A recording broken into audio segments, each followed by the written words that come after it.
Some participants is coming. Not so much because it's early in the morning, I guess.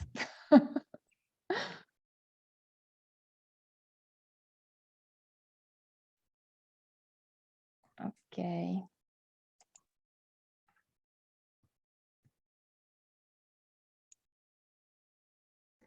Great. Okay, so good morning, everybody. Welcome to this third day of talk. My name is Federica Leonetti. I'm working within Union Camere Piemonte, the regional union of the Chamber of Commerce. We are a member of the Enterprise Europe Network, that is a European network that supports SMEs worldwide to grow and to innovate internationally. We organize the B2B Torino Fashion Match. This is the 6th edition, and this talk is inserted as an activity within this international brokerage event addressed to fashion designers, SMEs, manufacturing companies, related to the textile and fashion sector, of course. This event is organized every year during the international forum at Torino Fashion Week. That is a fashion show addressed to emerging fashion designers, innovative brands, and manufacturing companies, of course. This is the third day of the event. So today the talk will be related to fashion technology and new digital marketing. We have a full agenda till 1 o'clock, more or less. I would like to welcome all the speakers to this talk and all the participants. So I guess we can start so we don't lose too much time. Okay, I would start with the first speakers. I'm very glad to have again here Mrs. Giusy Cannone. She's a Chief Executive Officer at Fashion Technology Accelerator in Milan, and international expert. So welcome, Giusy. You can share your screen and you can start whenever you want. Thank you, Federica, for inviting me. It's always a pleasure to share some of the updates about fashion technology industry with this event. So let me share my screen here. I will start with a very few words about myself. So I'm the CEO of Fashion Technology Accelerator, and since 6 years now, have been leading this company that basically invests in seed stage startups in the fashion tech industry. So we look at more than 300, 400 startups every year to select up to 6 of them that we feel are very interesting and that can show a potential growth. And in particular, in the last, I would say in the last year, we have been very interested in the digital, let's say, clothing and apparel industry, and also how this industry is converging with the gaming one. So I've decided to share some of these insights today with you. So I will start with a question: why the gaming industry is becoming fashion? That's something that probably a couple of years ago it would have been impossible to forecast, because typically when we thought of the gaming industry, we were probably thinking at mostly like male participants, nerd tech people in their in their room. But yeah, this is not true at 100%. Well, first of all, we see here that the gaming industry is an enormous one. According to this figure, basically we can see how the only in 2021 the total size globally of the gaming industry was 175 billion. So we understand why this is attracting the fashion industry as well. And there are also some interesting numbers saying that some billions of this industry actually have been spent to buy some products that can provide a aesthetical element in the gaming. So not functional, but aesthetical. So the equation is done very easily, and in particular also according to those data, about 40% of gaming experts are female. So let's say that the distribution between women and men in the industry is quite homogeneous. So what happened? The first example that we saw in 2019, so even before the COVID industry that we stated has actually changed a bit how we behave.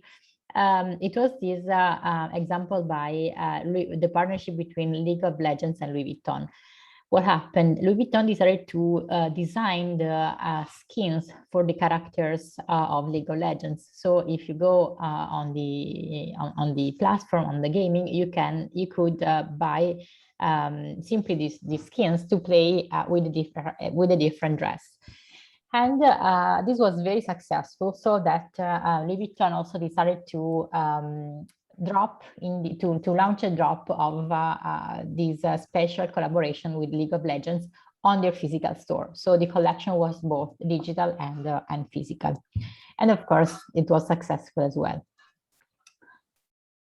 Then we saw another very important example that came from Animal Crossing. Animal Crossing is a game powered by Nintendo, where you have different characters that live in a very nice environment with animals, flowers, and so on. And so it can be very typically female as a type of game. And here we saw really a plethora of brands that have decided to introduce some of their collections in the game. So you see here, for instance, Valentino, that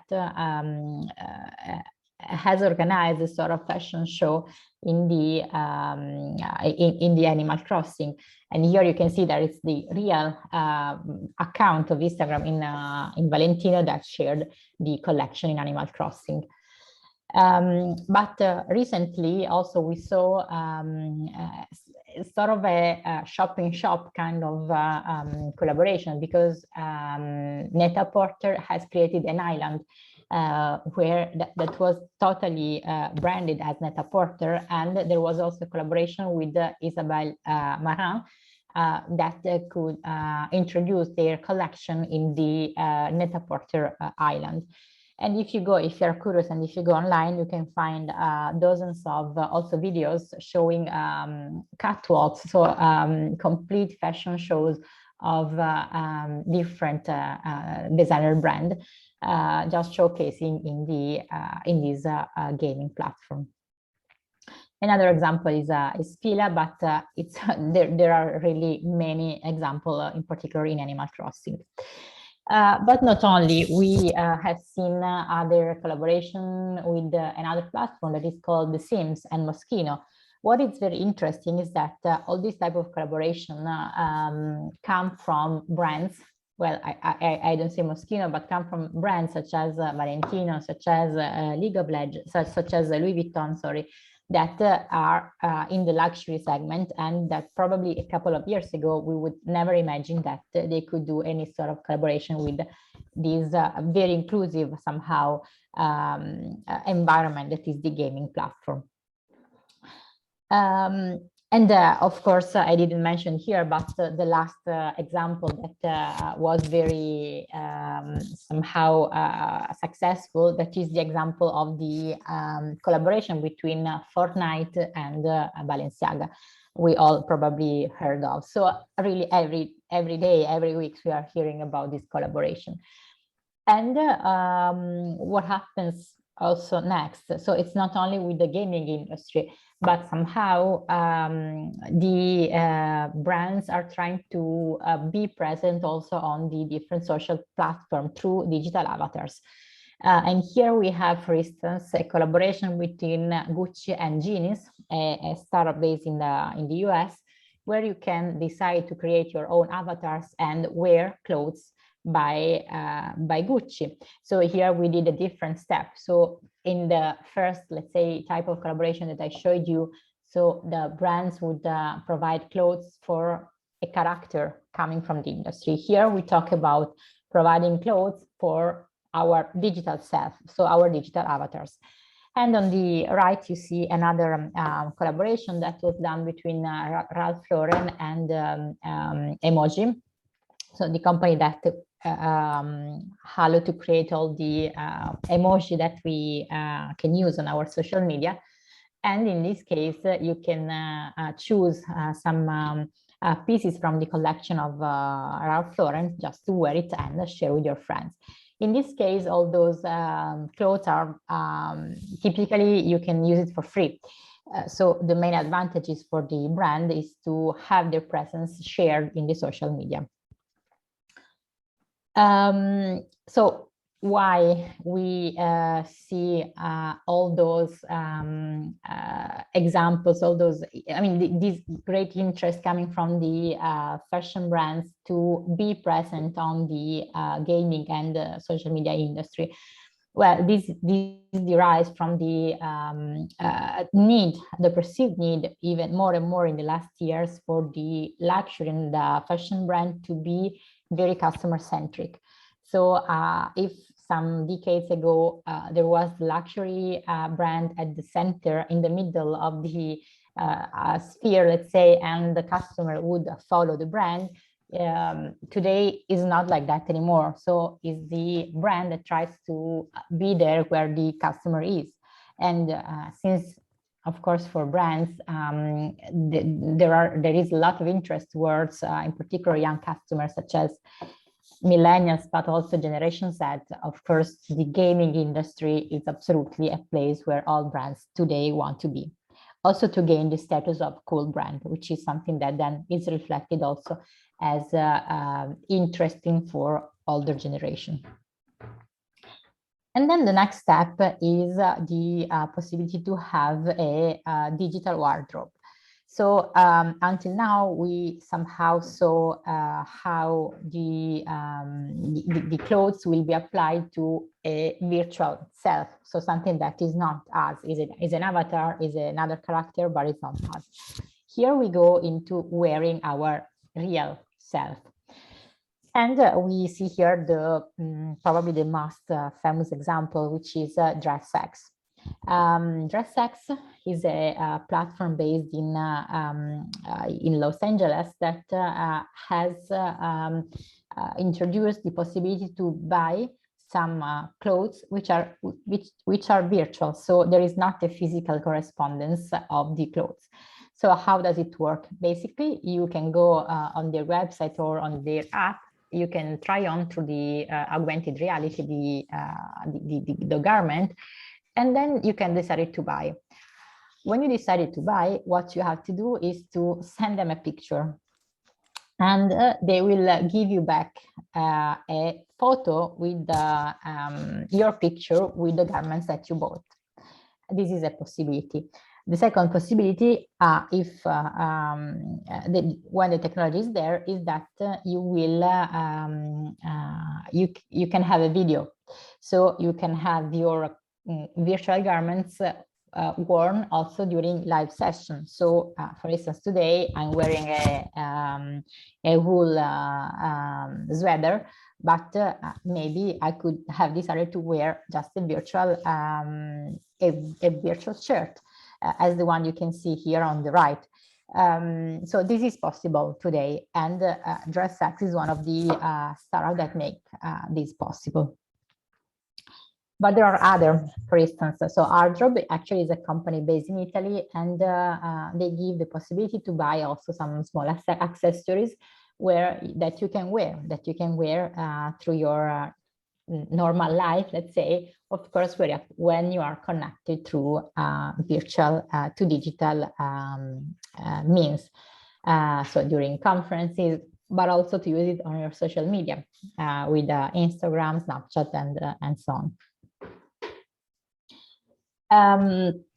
Then another example that we have seen in these last months is with the collaboration between Gucci and Roblox, another sort of gaming platform where you can enter and you can find all the Gucci decoration within this garden that they have created under the creative coordination of Alessandro Micheli. And you can just experience the Gucci flavor somehow. So which are the drivers for the fashion brand? We say that definitely is the necessity and the desire to engage with the Generation Z where they live, but also the possibility to add an additional sales channel. Because in most cases, those garments that they sell on a digital and virtual environment, they are sold, so they are not for free. So it's a way to test if at the moment, it's a way to test if this can be if this can have an additional revenue stream. Of course, the price can be lower because there is not the physical production. So the cost also for the brands to produce those type of garments is much lower. But today, let's say that it's still unclear how much those type of garments will be valued, and so which is the price that the customer is willing to pay. What we know for sure is that people are willing to pay virtual garments when we talk about the NFT market. The NFT market is a bit, let's say, different from the virtual garments, but somehow the technology is similar. So here we talk as well about virtual garment, but with the step further. The step further is that the virtual garment is a unique piece, and the uniqueness of the piece is determined by the encryption within a blockchain. So we know that for sure that this is the only piece that belongs exclusively to me. So there are not many copies that can be bought by several people. So NFT, non-fungible token, that is, let's say, non-fungible compared to the currency, which are fungible tokens, such as the cryptocurrencies, have become very successful lately, in particular with the arts, video, and so on. But also the fashion and luxury industry is very interested in this new phenomenon. And what we have seen also here, there are many examples of fashion luxury brands that have started to release their collection based on NFT. So here we have the example of Burberry, for instance, but a very interesting one is the one by RTFKT that has launched a collection of virtual sneakers based on NFT that sold thousands of dollars in a few days. How does it work with NFT? Probably you know, but here there is not exactly a final price. But you can bid to determine the final price of an item that you want to buy. And of course, this is based on the possibility for you to have a wallet based on cryptocurrency. So I would say that the NFT is has to be considered different compared to the pure digital garments, because in this case, it's not only a sort of purchase that I do for an instant gratification. So I want to have a new, fun, entertaining virtual hat that I can wear with for my call with my friends. In this case, we talk about assets and investments.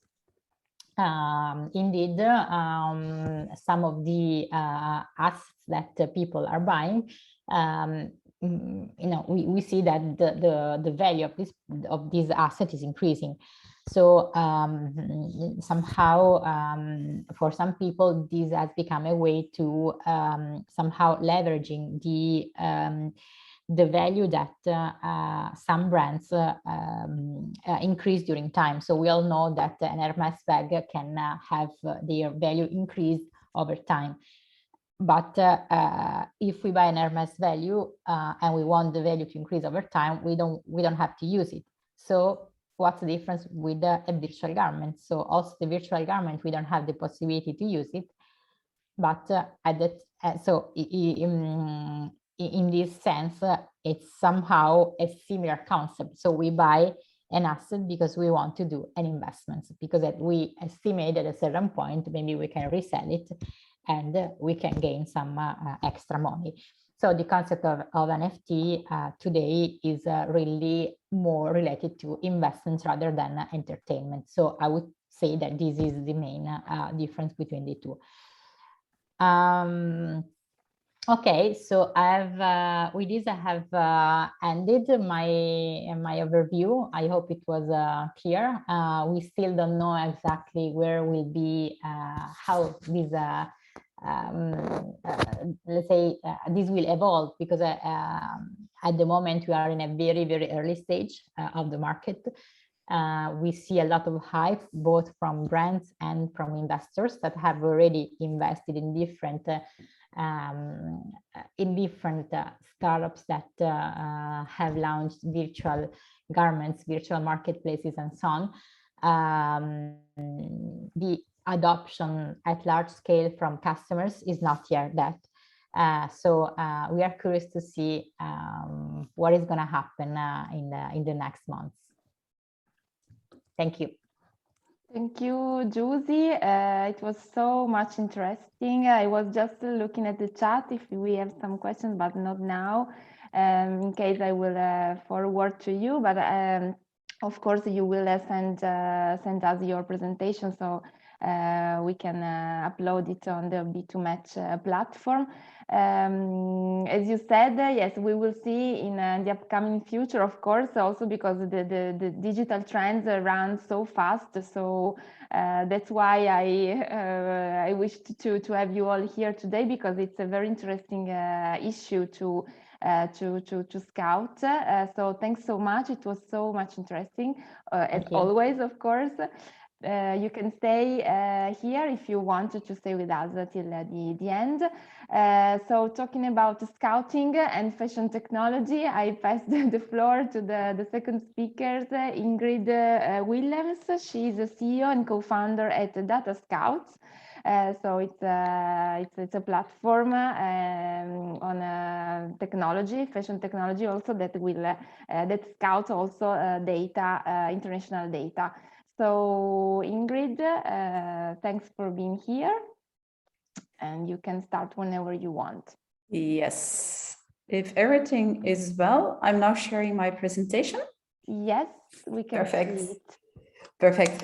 Well, thank you for having me here, and have that opportunity to talk in detail a little bit about what is happening on the fashion tech side, but as well how technology meets sustainability, because that's mainly what I want to talk about. First of all, perhaps just introduce quickly myself. You said already, Federica, indeed, like everything that is scouting is what we love to do. That's where Data Scouts started.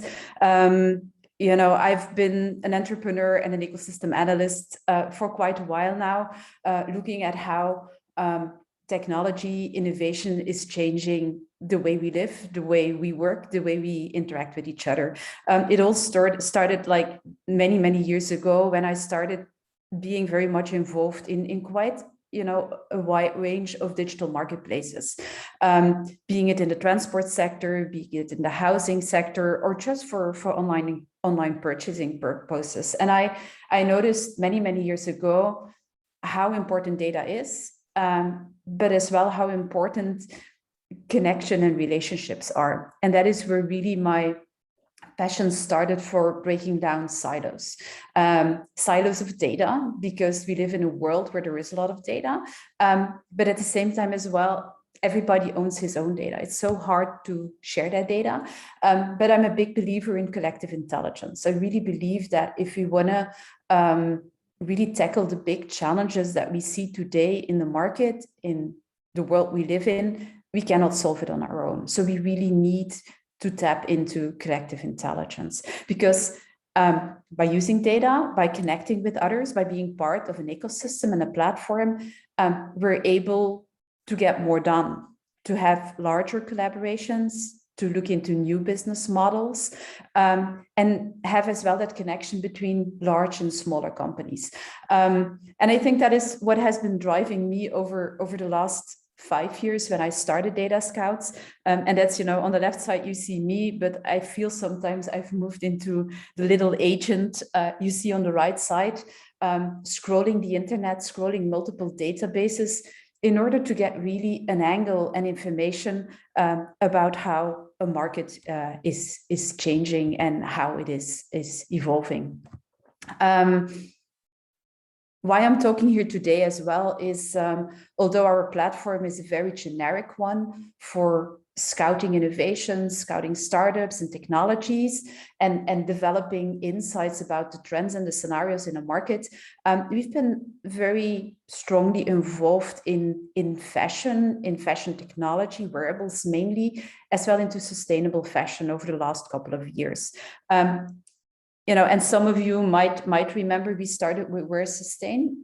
It's 4 years ago already, where we really wanted to bridge between technologists and artists. And we really wanted to see how can we make sure that the emerging market of wearables is very much aware of the ethical and the sustainable challenges that are linked to wearables. I mean, we saw the huge increase of smart watches and smart glasses and the earpods, all very interesting elements, accessories that become very fashionable and people really wanted to have.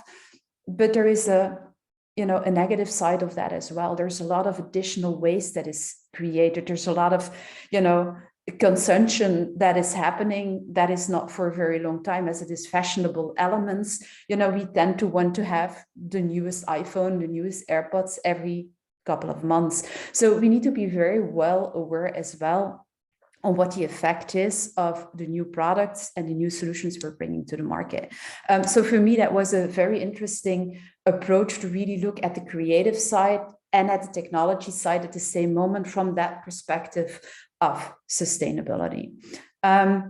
We moved forward into a collaboration with Ariadne Innovation. It's a Belgian company that has been launched by really experts in the fashion industry. Julie Litard has been part of a family that has been in textile for many, many, many years, very deeply into the manufacturing of yarn, so very deeply in that textile value chain. And she has come as well to that decision and discussion to say, hey, the fashion industry, we really need to change it from the inside out. We really need to get more transparency and collaboration in order to really move that industry that is, as everybody knows, a very polluting industry into a more sustainable way of working. But process changes require effort, require time, require budget. And I really appreciate and very respectful for all the effort she is putting into really educating the market, the industry, about what is possible in terms of changing the existing industry in a very much more sustainable way. And then the last one, we're a partner of S for Fashion. It's a program that started early this year, where we're really looking at not the academic research about sustainable fashion, but really about what is happening in the market. What are the concepts that are really working if we talk about sustainable and especially circular fashion? Often we see that circular fashion is about local embedded processes, about local manufacturing. There's a lot of work to be done if you really want to recycle, upcycle, garments, there's a whole logistic process that is very hard to scale as well. So from my point of view, this was very interesting to really turn into how can we be sustainable and scalable at the same time. And that is what As for Fashion wants to do, is to really see what is happening, what are the small initiatives we see, what are young entrepreneurs working on, and how can we help them make that scalable. And we're really, we just closed the open call on Monday. We have gotten some very amazing applications that came in, and I'm really eager to see like how they will be, going to market accelerated in the coming 12 to 24 months. So this is giving you a little bit idea of why as Data Scouts I'm talking about fashion and fashion technology, but as well looking into the sustainable angle. What I want to start from is like, what are the changes that we see happening in the fashion industry? Because in the end, it's not technology for the sake of technology or sustainability for the sake of doing something new. No, there is real need. There is a shift in the market that is really driving us to look into new ways of working, of collaborating, of interacting with each other. And there are shifts on a global economic level. I'm not going to talk about the pandemic. In Belgium, we're just moving into a new lockdown. So let's not talk about, but let's be very much aware of how it has really impacted heavily, especially the fashion industry.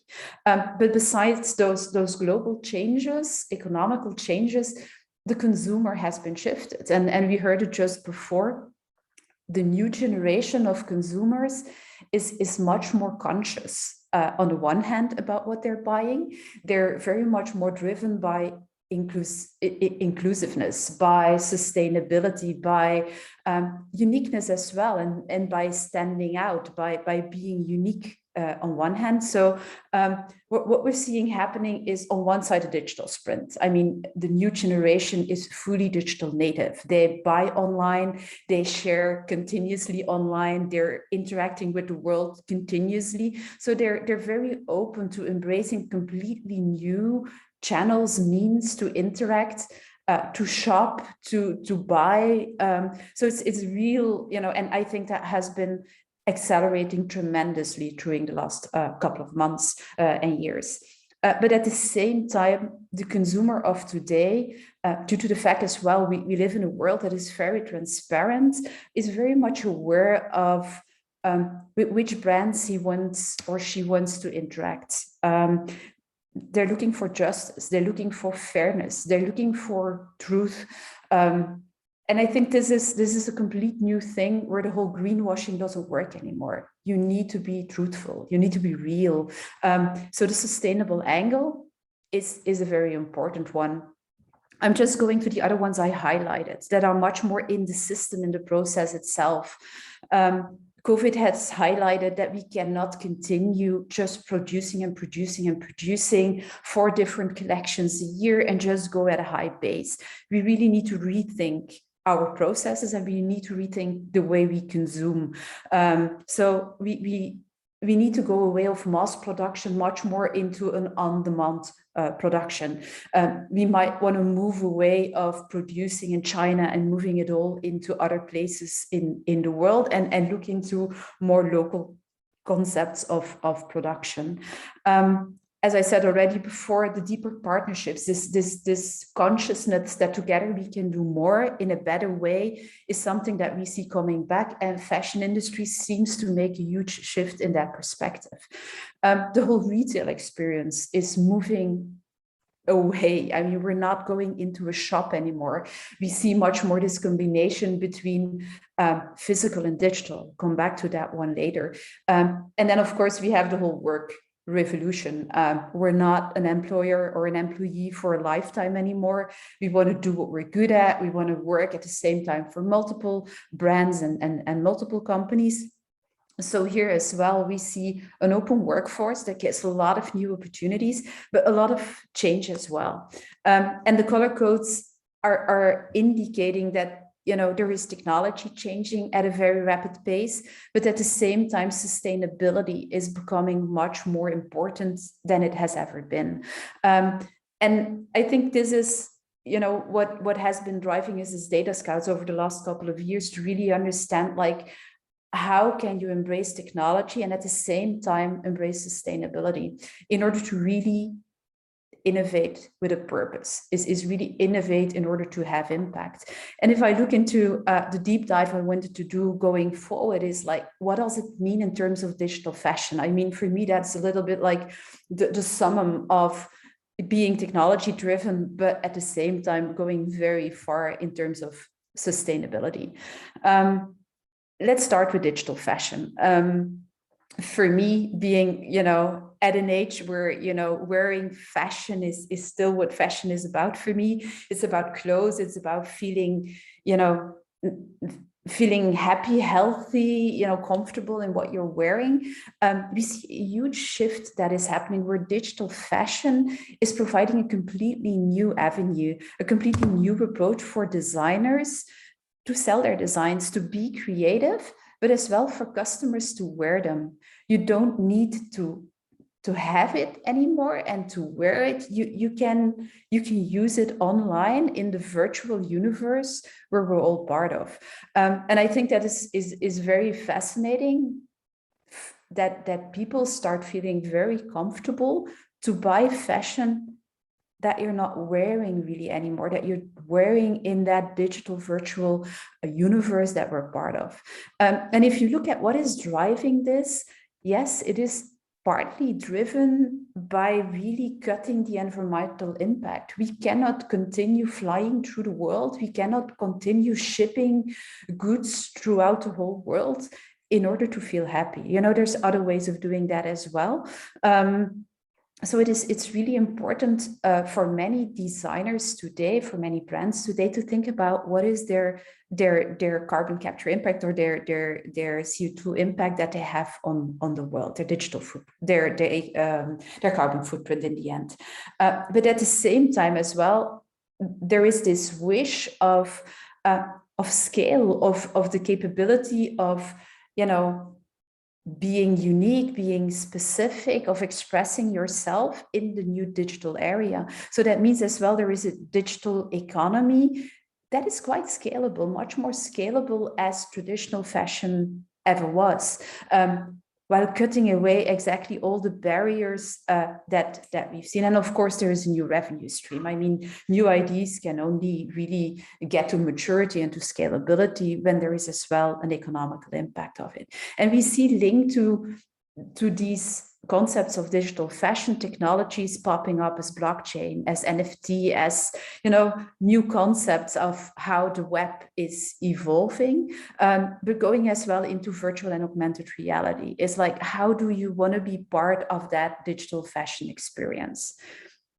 But at the same time as well, and I think even more accessible to many of us, is the digital fashion environment, is where the physical world and the digital capabilities and channels are meeting each other, is where on one side there is still this very haptic and very physical approach to fashion. You still want to touch, you really still want to interact with it, but at the same time use digital channels and a digital user experience in order to communicate about fashion, about the brand, about what you're wearing. So what we see is an enormous increase and surge of digital platforms that really allow to, you know, to make sustainability much broader accessible than it has ever been before. And there's a couple of examples I'll move into later on.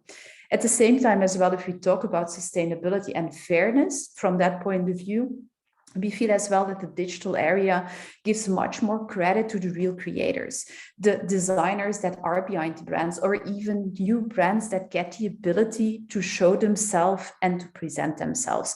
So there, the digital fashion approach gives this capability to go beyond the clothing itself, beyond the garment itself.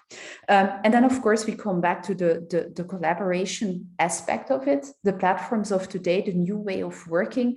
The remote way of working that we learned to cope and to cater for has allowed as well that there is much more cross-innovation, cross-disciplinarity in what we're doing, that where we might have had designers that were very I would say, resisting to accept and adopt the technology side, because that was not their world. These things are slowly but surely moving very, they become very complementary. They're moving very close to each other. Technologies as 3D printing and the whole platform economy are supporting this digital fashion approach very, very strongly. So let me just share with you as well some examples of where I see the digital world getting really into its reality. Let me start again with Ariadne Innovations, a Belgian company, really starting from expertise in the fashion and the textile industry, looking at really new ways to collaborate, to communicate about brands and about products.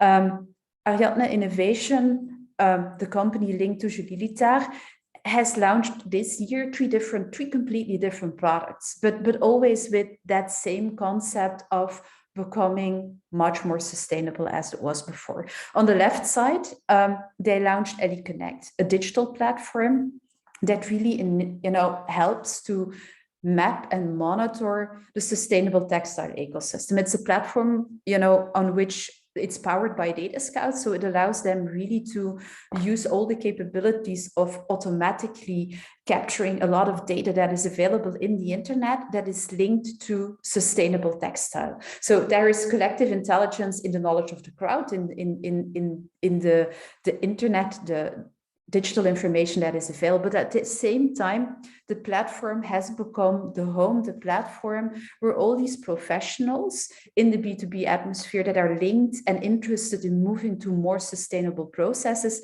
are finding each other, are sharing knowledge with each other, but are inviting as well each other to work together on very specific challenges of customers, of governance, of corporates who are really interested in making this move happen. So it becomes a real collaborative platform that brings together a very broad range of professionals. The second element is a very much more physical element, but bringing the digital in there as well. In a world where COVID is very, bringing us into our homes, where it has really not been so easy to go to shops, and where eventually you want to have more like a pop-up environment, you want to have an ability to showcase your products and your solutions, but at the same time interact digitally with your audience. They have been building a very interactive product booth that allows to show the product itself, make it very tangible, but at the same time provide a lot of information and interactivity with the brands or the creators behind it, giving information about the production process and mainly the steps from raw materials to end product that it has been going to. And then completely on the right side is the virtual showroom, is really saying, well, organizing big events might not be the best thing to do, but we can mimic a very nice and a virtual environment where you can sort of meet different parties, when you can go into online meetings, where you can really interact again, but then very digital with the products that are created. So you see that they have been looking at all the different aspects that are very much linked to marketing and collaboration of a new shopping experience into a series of products that they brought to the market. So it's very interesting to see how they used new technologies, mashed them up, brought them together in order to get into a new impact. One step further, I would say, a very interesting company, Alter Age. It's a parents-based company that really has been founded as specifically that digital brand, bringing the digital and the physical space together, but really founded on principles that are circular and transparent. It's one of the projects I encountered when we were preparing and running the open call for S4 Fashion. And I've been very amazed about how they position themselves, how they're really working very specifically on bringing the digital and the physical world together, how transparency and traceability is a fundament of the work they do, of the information they want to share, how circularity is a given, products, digital creations need to start from a circular thinking in order to really avoid all the waste that we might be creating. It's looking into tags, it's looking into co-creation in order to really make sure that we're making that shift happen. And I think I wanted to share as well, you know, how they present themselves, because they're going very far to recode the fashion industry, to use the new words, to not just talk about colors and talk about sizes and talk, you know, and do a very nice image, but really talk about, you know, the real fundamentals of who they are as a brand and what they want to achieve. So I think it is a real interesting company, and I'm really eager to see how they will be evolving over time. At the same time, we talked about platforms. You know, is an emerging, you know, set of platforms that I see happening, especially as well within As for Fashion, that are really very much concerned about how can we reduce the carbon footprint of people who really wanna still invest and wear physical clothes, real clothes. How can I select or rent the clothing that I really would have? I want to wear it, I want to keep it for a while, but then eventually it's not mine anymore and I give it back. So the whole digital wardrobe concept, the whole sharing economy, where the clothes I'm buying are not my clothes anymore. I'm renting them, I'm leasing them eventually. I'm treating them very well, but they are not just into me wearing them, worst case only one time and then putting them in the waste bin. No, I'm really looking into more sustainable, better products that are mine for a while, clothing as a service, and I give them back, I rent them back. Very interesting concept, logistically very challenging to happen, but I see here a completely new retail concept that is reaching us.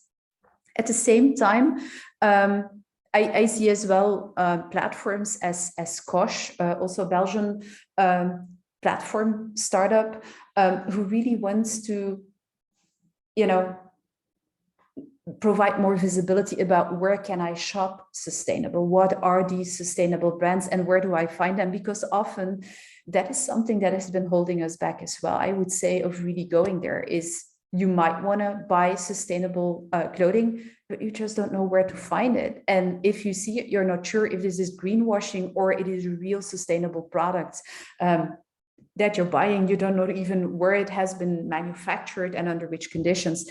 So this is the other side, is the transparency side, and getting access to all the brands and making a link between the brands and the traditional retailers or cities where you can buy it. So here again, I see that these kinds of concepts, these kind of platforms are driving the uptake of sustainability tremendously.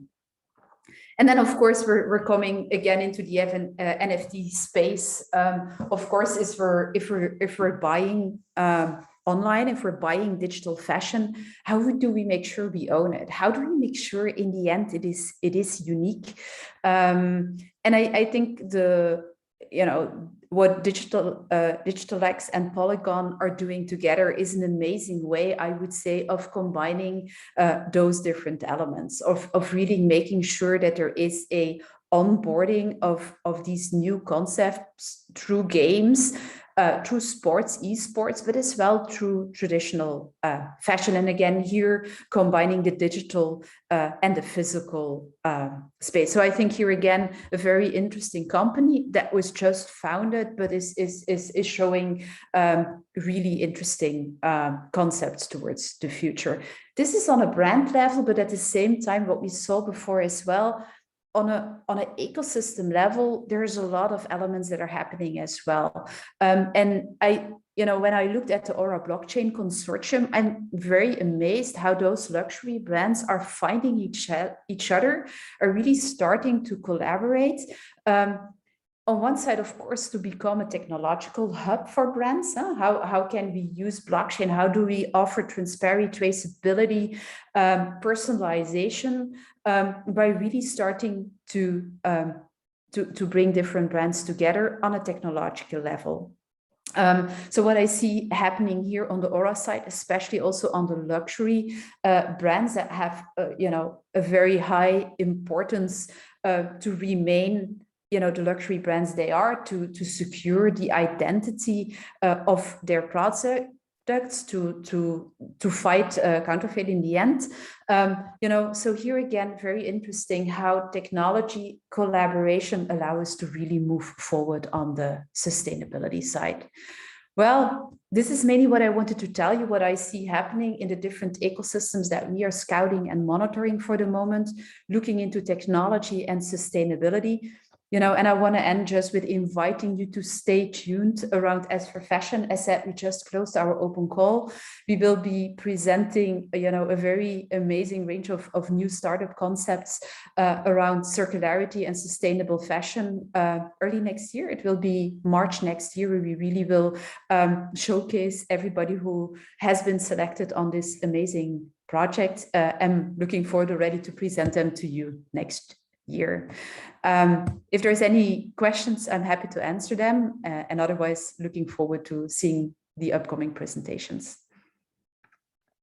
Thank you, Ingrid. I just would like to inform also all participants that tomorrow you will have a presentation on this project. So if you are interested to know more details, you can attend the last talk of this whole event.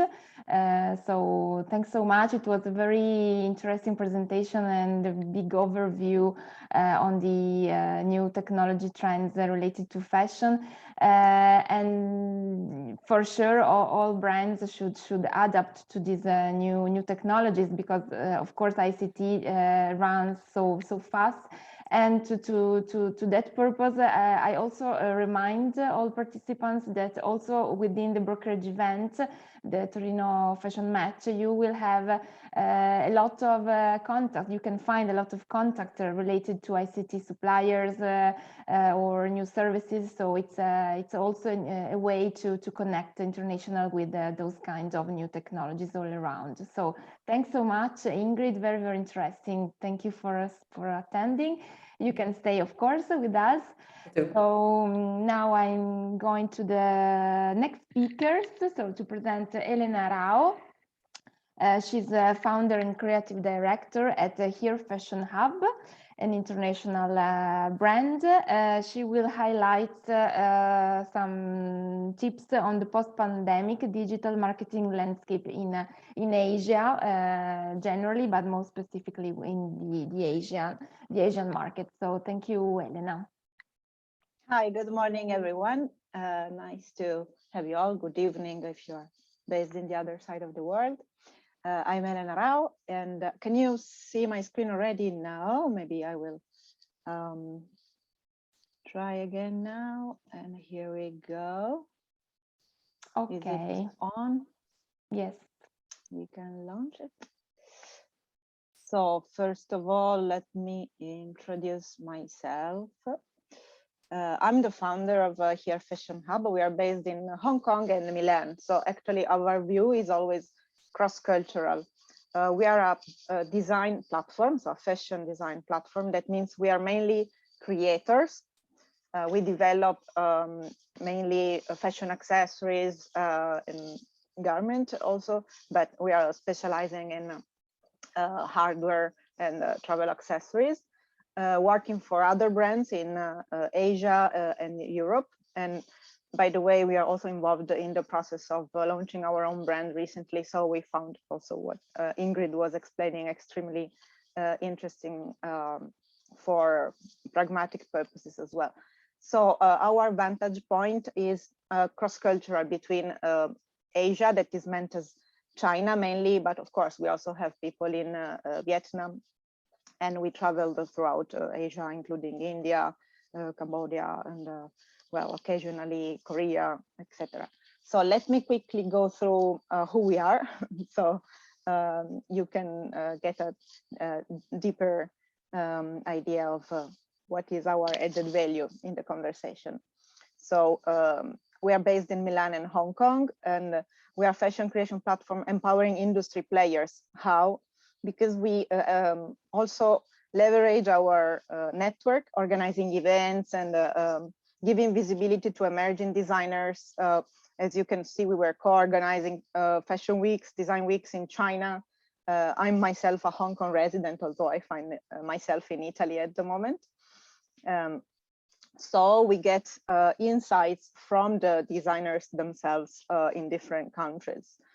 This is the Shaman Fashion Week, for example, and this is since 2017, more or less, that we are taking initiatives along with the local institutions also, and for example, Italian consulate in Hong Kong as well, as you can see here at the Design Inspire, while in this case it was a special competition that we organized in Milan in our fashion specific event space.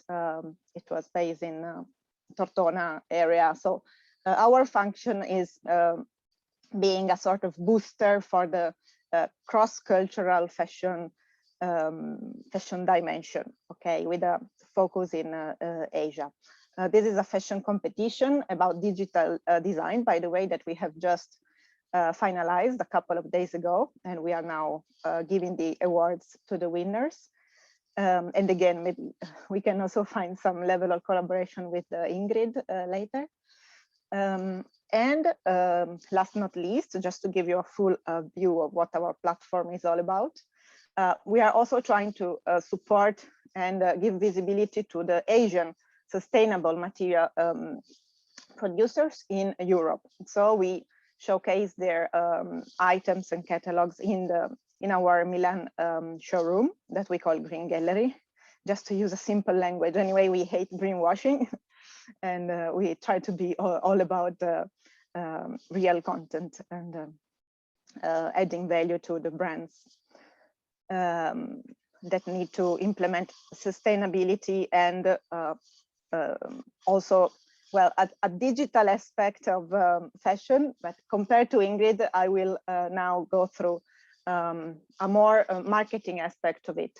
So Ingrid was very informative about, I would say, all the implementations that are happening on a fashion digital, I would say, technical aspects also. So I would dive more into philosophical reflections of how Asia and Europe compare in the importance of the digital dimension in fashion. So Asian marketing mix, online and offline blending, and the macro and micro influencers that are revolutionizing the purchase experience. Also, what is social listening in the Asian and the Western worlds? So we will comment some selected highlights on this. So let's start. During the pandemic, we have just experienced an epical parting line.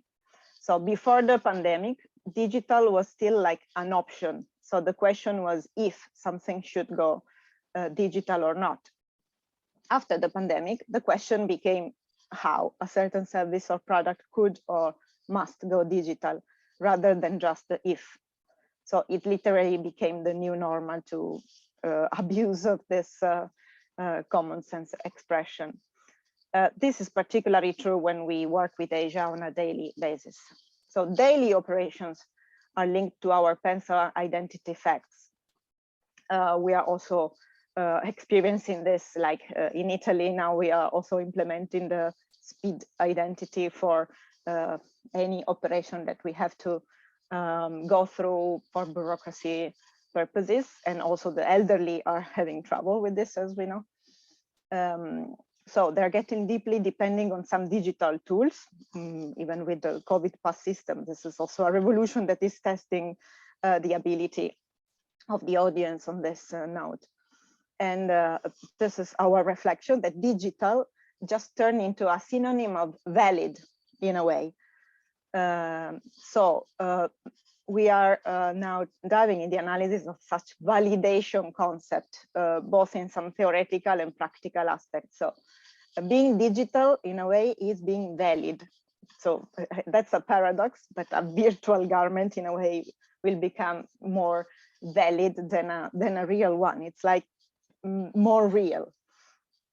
If we imagine that we are involved in a virtual global trading race, so let's imagine to trade, to exchange some sort of currency, where digitalization is the valid currency, because it's an absolute value now. And after the Meta Facebook silent revolution, because the name didn't change yet on the actual platform online, but it's happening soon, and there are already some Meta name-based products on Facebook being sold. Like I saw an application for co-working that is already called the Meta.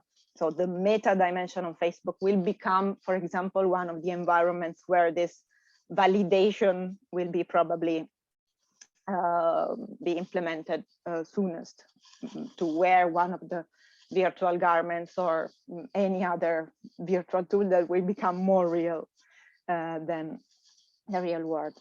So comparing the West to the East, to start with this game given by our special perspective, we must assess, so we must also admit in a way that Asian countries are way ahead in the growth of this virtual global trading, as we use this metaphor. So either from a volume or complexity viewpoint, they are more educated to operate anything online, and they got used to the famous or infamous social credit rules at different degrees, being implemented or tested in China and other Far East countries already. Like, for example, in China, I was living and working in China for a long time, and in a way, I'm still connected to the residency over there, and mainland. I spent there a few years, so I can say the WeChat applications linked to any practical activity that you bump into on your daily life. Like, for example, if you are using some lockers in a gym, like, and you are not returning the key, or you are somehow misbehaving with the locker at your gym because you are using WeChat, you'll be already getting some bad social credit on the system, calculator. So this is just to say, for us, hearing something like this feels like dystopian, but in Asia is very real, and it's something they already got used to. For us, like even just accepting something quite basic, like the COVID passes being politically debated. But so this is the first point to assess. The social credit rules, by the way, in our opinion, are simply somehow the more ambiguous sister of the social listening that indeed is the, humanistically speaking, very relevant and beneficial way of studying the development, the developed and mature markets through those sophisticated manual screenings of online contents. So we were working with some social listening companies that are very, very common in the Western or developed world. In the USA, there are quite a lot. So these are just a couple of examples of companies that operate a lot of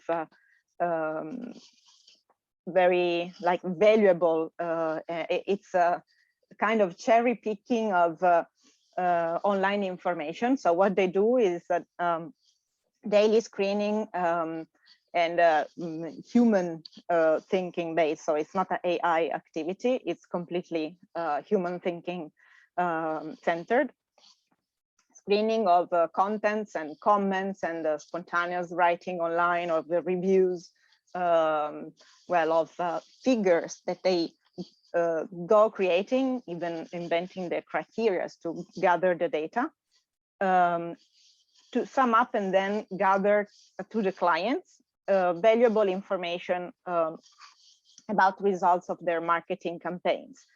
And this is, let's say, broadly accepted by the Western world, but somehow what we figure when we accept that a social listening research results is in a way the less ambiguous sister of the social credit rules, because anyway, we are going to judge, we are going to assess something from just a statement that is well, left written online, and we are categorizing and labeling stuff for well, purposes that are beneficial in the end to the end client, but it's a very fine line, because even the social credit rules in the borderline non-democratic societies are also theoretically built for the benefit of all citizens. So anyway, if you want to have a look and figure what is social listening better, these are two examples, one coming from the westernized world, so from the USA. The company is Brandwatch. I will share the presentation later. And we also have a westernized example in Asia.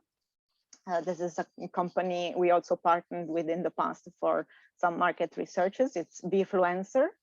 They take a lot of interesting initiatives from a social viewpoint as well, because gathering data is now like the king of, I would say, socially powerful activities. And again, Facebook is the most brilliant example of how detaining data is becoming, well, that sort of soft slash hard kind of power becoming that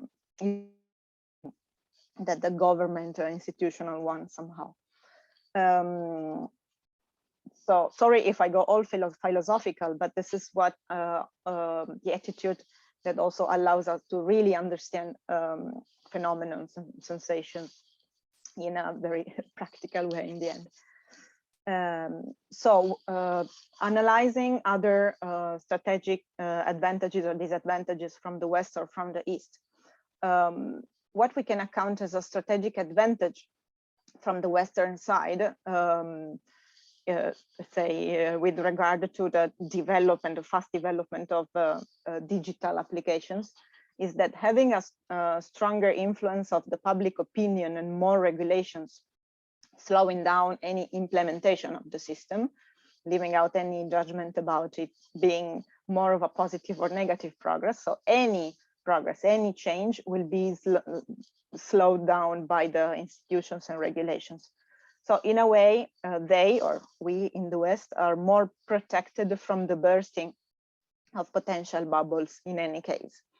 In fact, since the start of this digital century, we learned over the years, and crisis after crisis in cycles, that the new economy, so in the digital version, the hyper-digitalized version now, implicates a periodical bubble bursting. And it is surely more of a concrete risk for systems that are developing quicker, like in Asia.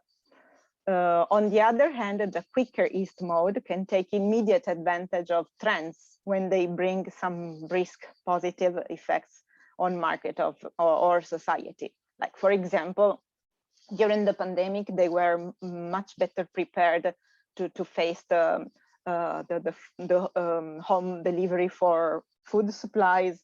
So they implemented small robots even in the hotels that were taking lunch boxes back and forth, and that was something leaving us like, wow, and that's very normal for them. Another example is the booming growth of Douyin. Maybe some of you heard of it. It's part of the ByteDance group, along with the international version TikTok. So TikTok and Douyin are basically the same thing, and they are owned by a group. Although they have some differences based on the markets, of course, they are taking action in. On top of the WeChat always spreading relevance. So this is not, let's say, eating any popularity to WeChat. They are not in direct competition, unless for the reels in a way, but just on a minor degree. Is characterized by sudden tensions. You can also read the articles. I shared the link about and I will quickly, let's say, just introduce and spoil now. So sudden tensions, for example, due to some landscape paradigm shift, or to even less controllable factors like user preference change. Like, for example, and that's in the article, there was a recent implementation of a youth mode by Douyin, which is impacting on the relevant target audience, the reach of this social platform. Because actually most of the viewers are, well, not maybe the main part, but a big chunk, like big portion, were actually young. That means the youth mode was, if I remember well, below age of 14 years.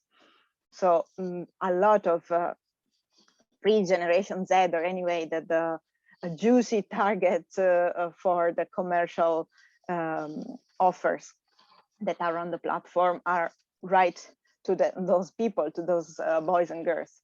So that was quite an earthquake when it happened.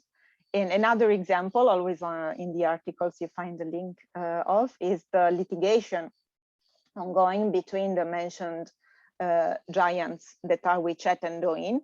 So they are not in competition, but in a way, the point they overlap on is just data. That means also the user relationship chain. So the litigation is over the fact that Douyin was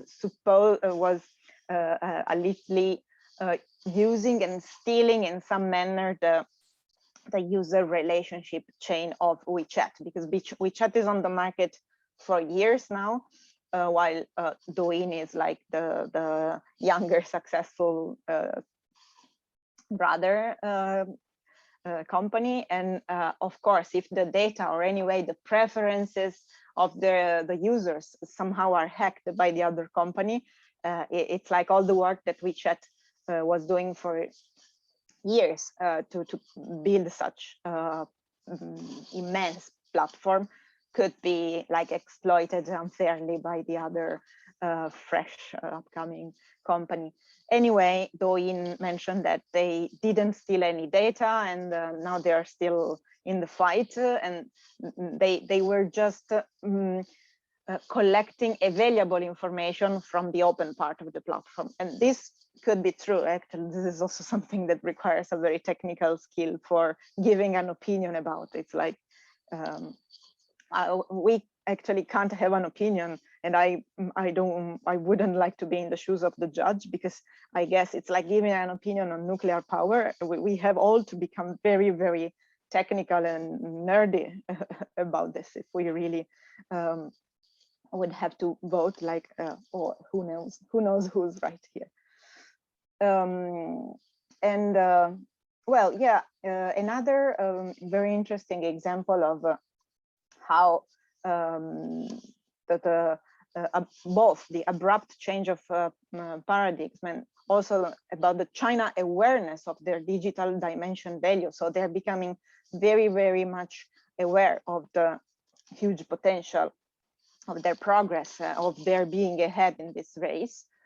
Is that WeChat currently wants, and they're already implementing, to make their mainland content to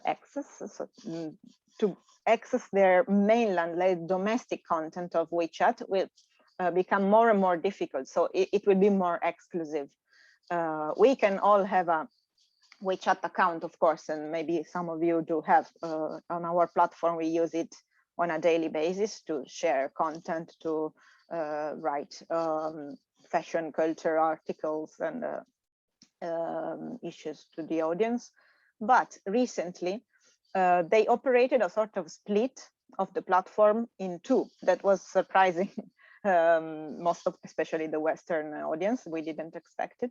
So it will split in a generalist global one, so a global platform that will keep calling itself WeChat, and local, in a way more juicy ones, especially commercially, that will host all the domestic content, so the real WeChat in a way, and only this one will be called Weixin, that used to already be the Chinese name of WeChat, but now it's like they're saying, hey guys, it's really two different stories. So if you want to be all in, you have to turn Chinese or what? So it's not clear how the profiles will be doubled or maybe canceled. Anyway, it's like they are raising the bar and saying, if you want to play the game with us, you have to play according to our rules, even harder. So that the larger business potential is for sure also for the foreign brands within Weixin. And we have to follow, we will have to follow the original Mandarin denomination and also the Mandarin way of thinking and writing and making business. I hope I still have a little bit of time. Yeah, I try to speed up. And another important aspect we can take into consideration and compare between West and East to assess these digital race factors and possibly bet on some of the horses is the growing sensation of the micro-influencers that proved on the field to be the best vehicle to drive sales, especially to Generation Z. So let's compare KOLs, so influencers, key opinion leaders in the West are more focused on lifestyle values, socially engaged. Think of Greta Thunberg as a KOL of the KOLs in a way, or Chiara Ferragni, who is globally famous now, who with her husband Fedez, the rapper, gradually turned their influencing mission from fashion or pop culture to social rights promotion. So they are not Greta Thunberg, but this is a global trend, a general trend in the West to for KOLs to be socially engaged. KOLs in the Far East are more focused on ephemeral experiences and immediate commercial results. Think of the guy selling millions RMB in lipsticks in a video. And I can share links, but you just look up for the lipstick guy in China and you will find him. In both cases, the power of the micro-influencer is to make each watching follower feel powerful, like in an ultimate cultural democracy experience. And this is in general, we think, the added value of the KOL mode. Because you can vote like for a single action or glimpse you approve for some reason in that very moment, very fluidly. So the KOL, it's like living the dream of democracy for everyone in a parallel digital dimension, even where democracy maybe is not fully implemented yet. So such KOL mode or role model experience adapts very well either to the righteous EU role models and also very well to the Asian idea of people power democratic ideas. An influencer also will guide our choice, adding customization to the purchase experience somehow, which is another key trend. And on top of the human being driven customization, so the KOL driven customization. So it's like, I have the feeling to being already using and knowing the product thanks to the KOL intervention. There is also AI as a further helper to refine the customized order. So it is double down on customization in the digital dimension. So with less returns when it comes to product shipments, this can be a sustainable aspect of digitalization and the KOL experience. Another interesting aspect I would like to explore is the more blurred border between literary experience and purchase. For example, you can check out the inspiring online magazine by Bottega Veneta that was recently released by artists. So that means it's pure literature, in a way, pure art, that the digital experience is enhancing and making enjoyable for free in a way as never before. As a matter of fact, we can afford to see and imagine a lot more virtually rather than in reality. And this connects also to the virtual garment enjoyment. That is a very, very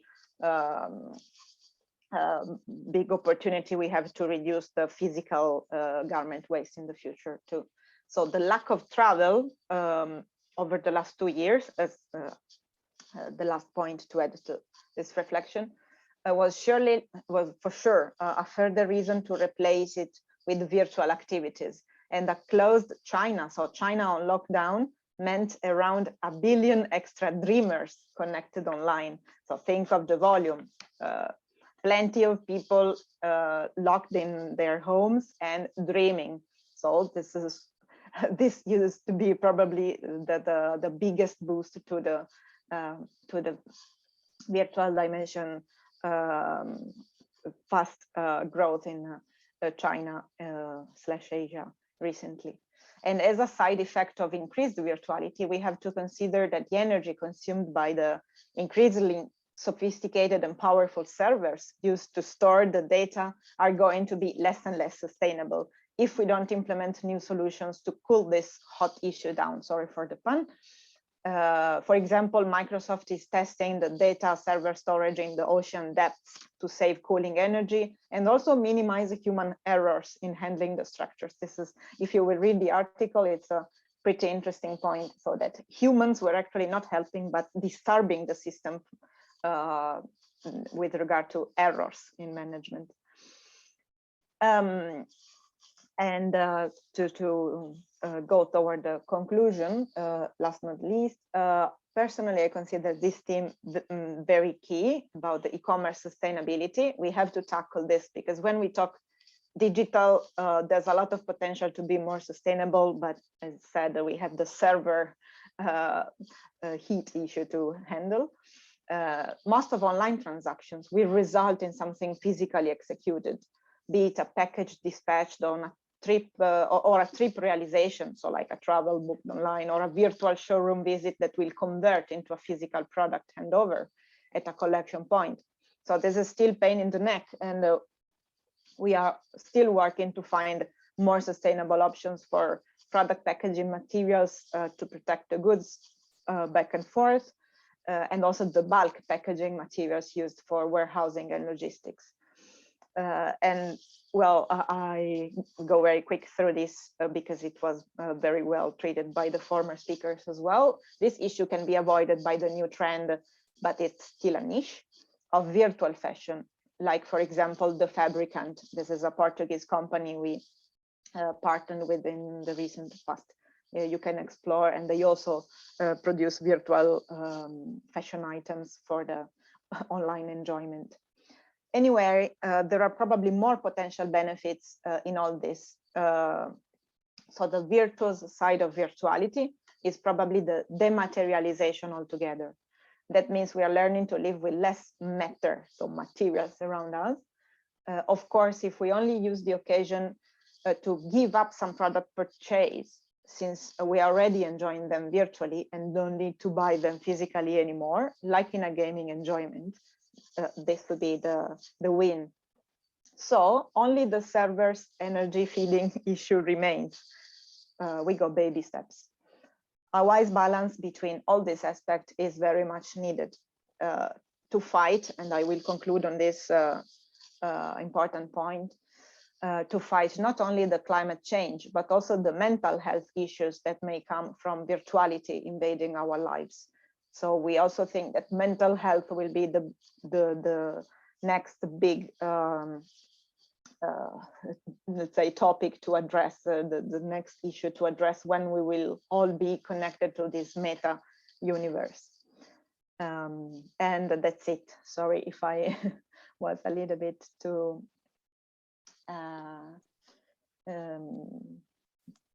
long compared to. No worries, Elena. It was a perfect overview on the Asian market compared to the other side of the world. So thanks so much.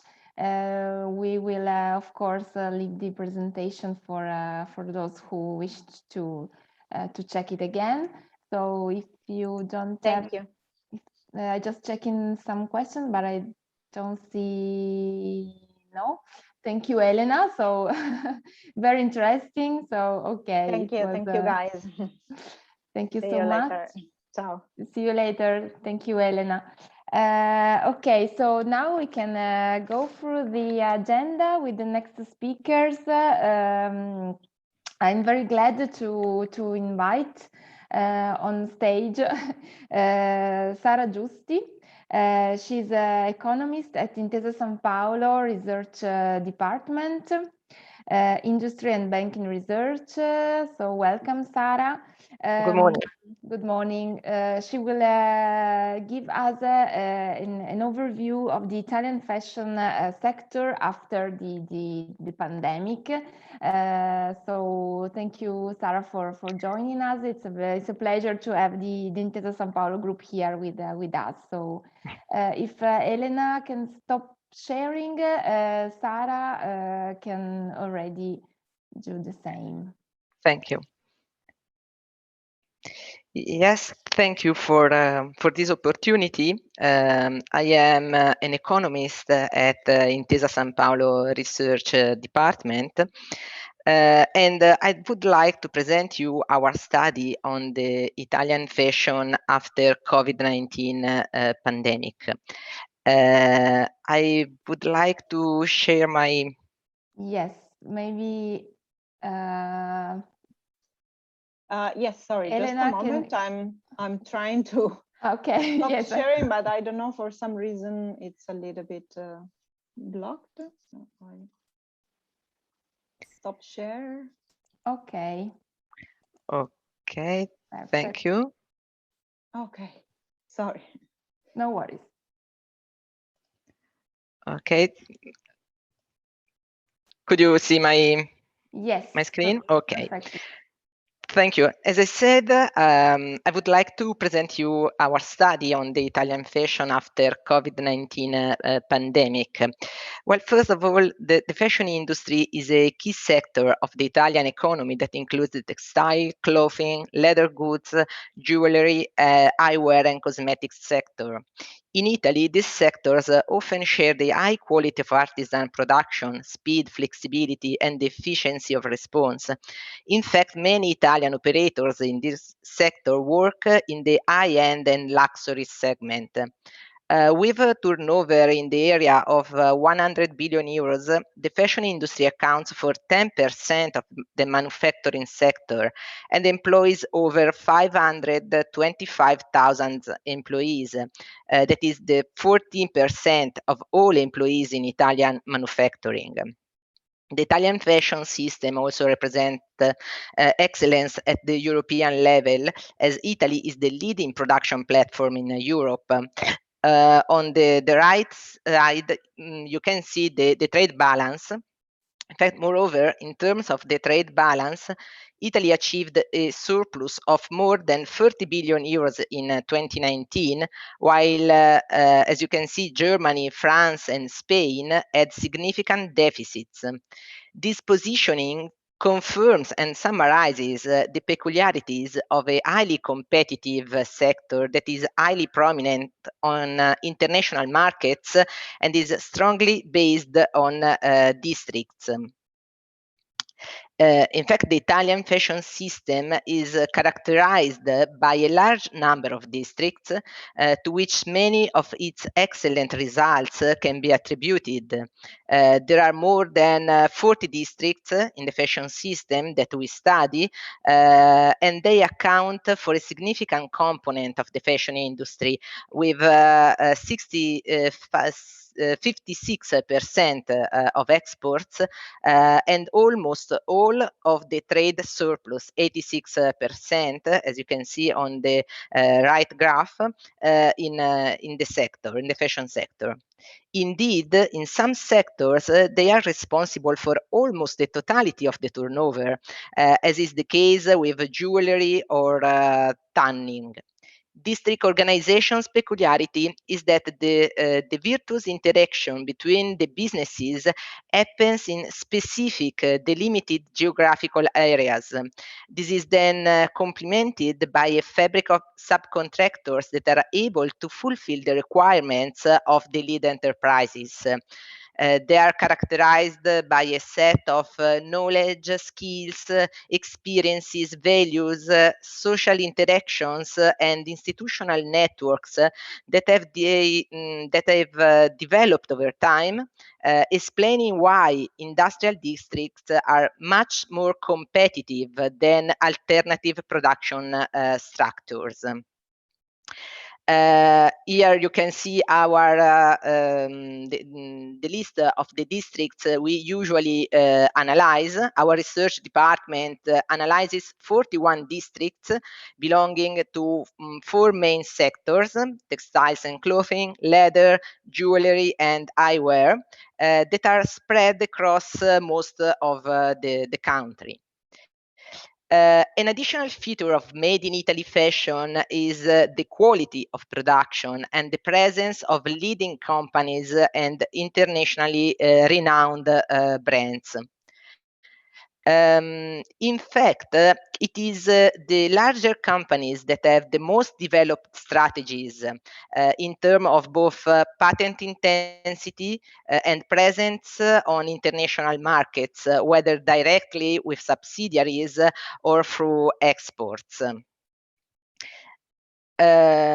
In a number of original analyses that we developed using the payment flows of our corporate customers through the group's network, we were able to reconstruct the supply chains and also estimate the average distance between buyer and supplier.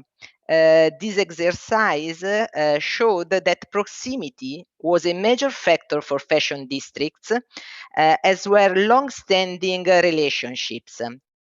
On average, district companies source from a shorter distance, 128 kilometers, than non-district companies with 147 kilometers and rely on long-term relationships. It is interesting to note that there are districts that procure their materials and services very close to home, and you can see on your right, sometimes from suppliers that are even less than 60 kilometers away. On the other hand, there are districts with more fragmented procurement processes that span a greater distance, and it's the graph on your left. And this is especially true of businesses located in the south of Italy. Here we summarize 2 different districts. In these maps, we represented purchases from the textile and clothing in Prato and the district of clothing in Bari. Every arch represents purchase, and the thickness represents the amount. Well, I think that these maps help us to understand the proximity of different relationship. The presence of complete supply chains is one of the key assets of the Italian fashion system. Last year, we carried out a study analyzing the transactions of the 11 main luxury groups present in Italy. The result was an extraordinary snapshot of the complexity of the interrelationships within the fashion system. In fact, we have identified almost 1,600 first-tier supplier companies of these groups that employ more than 80,000 people. Certainly, a significant number of these companies operate in the textile, clothing, and leather sector, but players from other manufacturing sectors also play an important role. They include, for example, suppliers of parts and components made of different materials, such as wood, plastic, rubber, specialized chemical companies, and suppliers of packaging material. Many of these companies we analyzed belong to the districts and are strongly rooted in the territory. District companies account for 65% of employees and turnover in the Made in Italy luxury supply chain. At the same time, the luxury supply chain is very significant for fashion districts, with 51%, so more than half of their turnover, and 42% of their employees, both metrics exceeding those covering non-district companies. Now I would like to present an analysis based on a balance sheet between 2008 and 2019. Companies in the sector, and especially district companies, strengthened their capital solidity. This enabled them to be in a much better position in terms of liquidity as a percentage of assets when the COVID crisis occurred, as it enabled them to weather through the production stoppages and limitations caused by the pandemic containment measures. And important support for growth in the medium term came from exports. In the period 2018-2019, exports of the fashion system districts increased by 36%, beating the 32 average for Italian manufacturing. And it's interesting also to analyze not just the amount of export, but also where the export is, and on the point of view of average distance. In fact, during these last 10 years, districts increased average distance, and so it helps us to understand that districts have to manage a major complexity. And now would show these statistics both for textile and clothing, where we can see that there has been a significant growth in China and in Korea, and also for leather sector, there has been an important growth in Switzerland, which represents a logistic hub, but exports more than double also in China and Korea too. And for jewelry sector, exports from our free jewelry districts had an important growth in Switzerland, France, Hong Kong, and Ireland. Well, but where are we on the road to recovery? In 2020, the effects of the crisis were significant for the fashion system, as it suffered a drop in turnover at constant prices of minus 22% compared to the manufacturing average of minus 9%, and therefore ranked among the most adversely affected sectors. Unlike other sectors, the effects of the spring lockdown were added to the decrease in demand in Italy and abroad in the second half of 2020. But we would like to underline that there are signs of recovery. In the first 7 months of 2021, exports in the fashion industry grew by 27%, a rebound that is higher than the average for manufacturing, which is running at a rate of 23%. By contrast, exports in the textiles, clothing, and leather sectors still remains at 7.5% below the January-July 2019 period, as you can see on the right graph. In the first 6 months of 2021, fashion industry districts recorded approximately 18 billion euros of exports, 35 higher than 2020, but still 12% below the first half of 2019. There are districts that have already closed the gap compared to January-June 2019, and are Vicenza and Arezzo Jewelry, clothing in Empoli, and knitwear and clothing in Carpi. while the difference is sometimes quite significant for businesses operating in other districts, such as textile in Biella or textile and clothing in Prato. Asian markets have been an important driving force behind the recovery of exports, particularly the Chinese market, with a growth of 64%.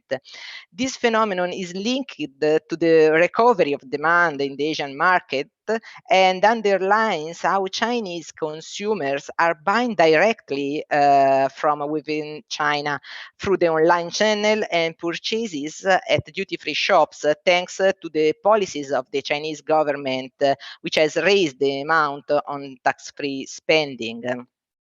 Well, the spread of the pandemic in 2020 and the ensuing crisis have seriously affected the sectors of the fashion industry.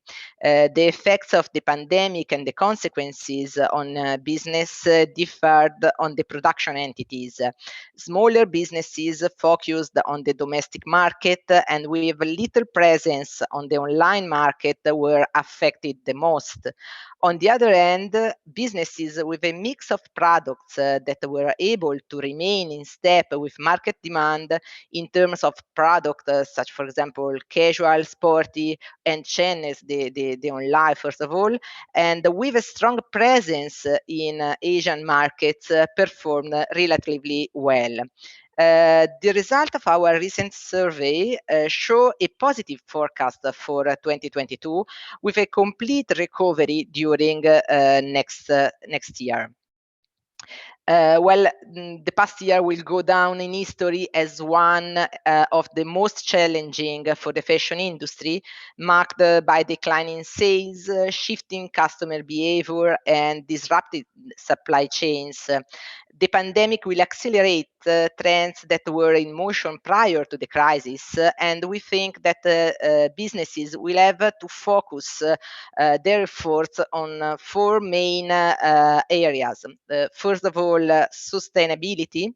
The importance of sustainability is reflected in consumer sentiment.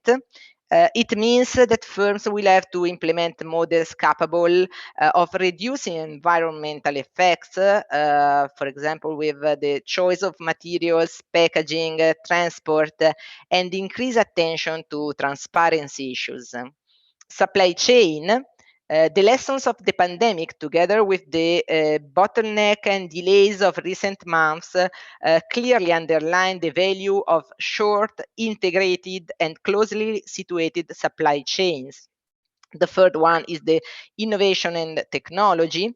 With the global pandemic keeping people at home, 2020 may be remembered as the year in which fashion retail made a definitive shift online. Over a period of just 8 months, e-commerce shares of fashion sales nearly doubled from 16% to 29% globally.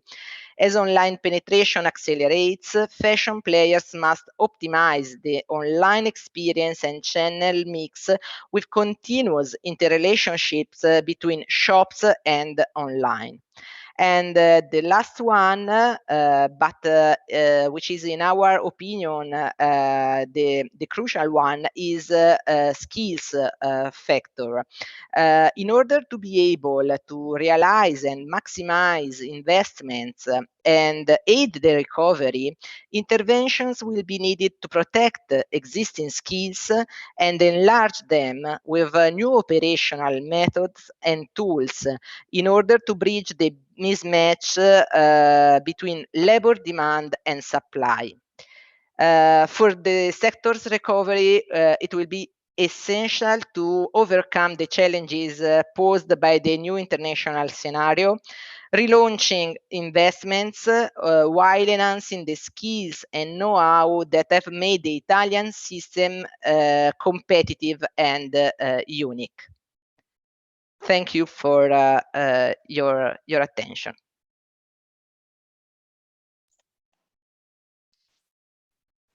Okay, so thanks, Sara. Thanks for this interesting speech.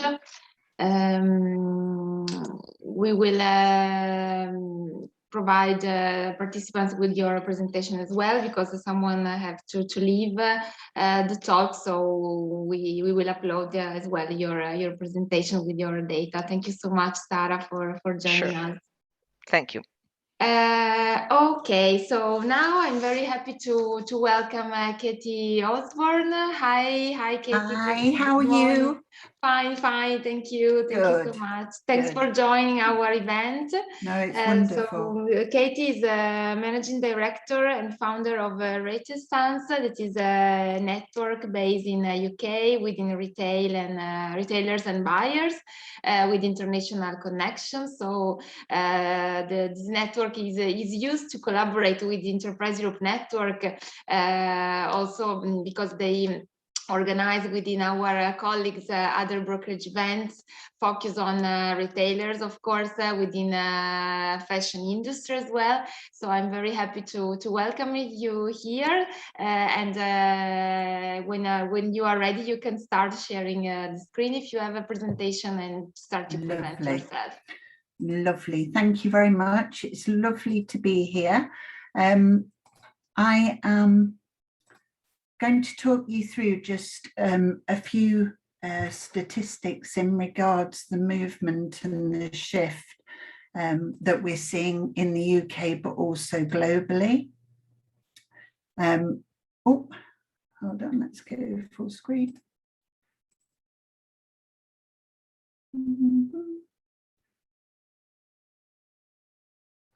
Brilliant. Let me just move this screen over. Bear with me 1 second. You've got my screen as the edits. Bear with me 1 second. I'm just going to share the other screen. I do apologize. In the meantime, I'm just replying to some requests in the chat. No problem. Okay, so if I just kick off, obviously it was great there to hear from the speakers. I think just a couple of comments in regards the brilliant coverage by Elena. I think I do agree with very much. Working to a data is the new money as such, and as much information as we can get on the market is tremendous. Was really amazing to hear from Sara there that we're going to be in full recovery in Italy in 2022, which is incredible. I do think globally, Italy and products that are made in Italy are considered some of the best in the world. So if we cover through, what we do here is we try very much to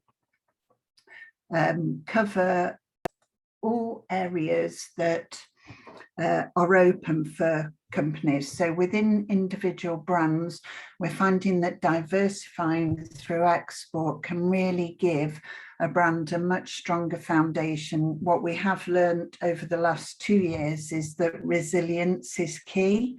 And by diversification, we actually open up not just new markets, but also a stability to the business. So why is this year and next year very much the silver lining as such for the independent brands?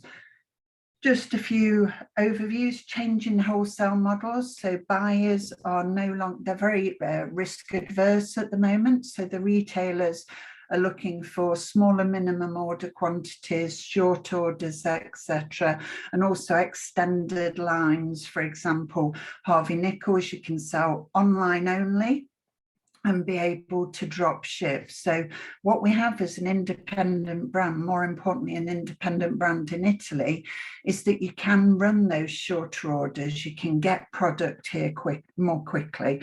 And with the supply chain at the moment, in the UK, we're calling it Supply-ageddon, as in Armageddon, but for our supply chain, because with all of the issues in, for example, Vietnam for all of your shoe manufacture, in regards sneakers, etc., China for all manner of this fast fashion, all the way through to India, the supply chain is totally disrupted.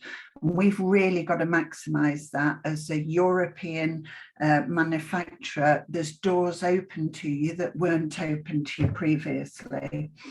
More ethically minded consumers, the conspicuous consumer, so the consumer that wants the brand name in 12 inches across the chest and only buys fashion houses, they're becoming less and less, with the millennials and Gen Z very much all about independent brands with a strong story, retaining craftsmanship, artisan, all of the things that we can deliver as an independent Italian brand. Retailers are competing, they're competing to attract that next generation of consumer. So even people like Nordstrom in the United States have moved fashion houses off the shelves and moved independent brands in. So it's not just the UK, it's globally that this requirement for ethical, sustainable, fair, all of the things that we can do as independent brands. Return to local. Through the pandemic, across the world, we had to rely on our local retailers. So the independent retailers can also offer an incredible route in. Independent footwear stores have really loyal consumers, independent boutiques. So we're going very much back to a more local shopping front rather than destination shopping. I know the other speakers have mentioned it, but we can no longer avoid, over the last 18 months, there has been a massive shift within the marketplace to digital. That's not just direct consumer sales, but also business to business sales. And I'll cover that as we go through. And again, there at the bottom, number 6 for reasons is diversifying your risk through trading and exporting. It's sensible, but more importantly, it actually allows you to grow, not just as an independent business, but also the macroeconomics of exporting, obviously, from your country and capitalising, making an improvement on market share. So just quickly moving through, only about 20% of B2B buyers are saying they'd want to return to in-person sales. So even sectors where field sales models have been traditionally dominated, even so, they are still saying that the ability to look at products, buy products online, and actually create your own portfolio online are very, very important. We've got to remember, just in the UK alone, around 30% of our buyers lost their jobs through the pandemic.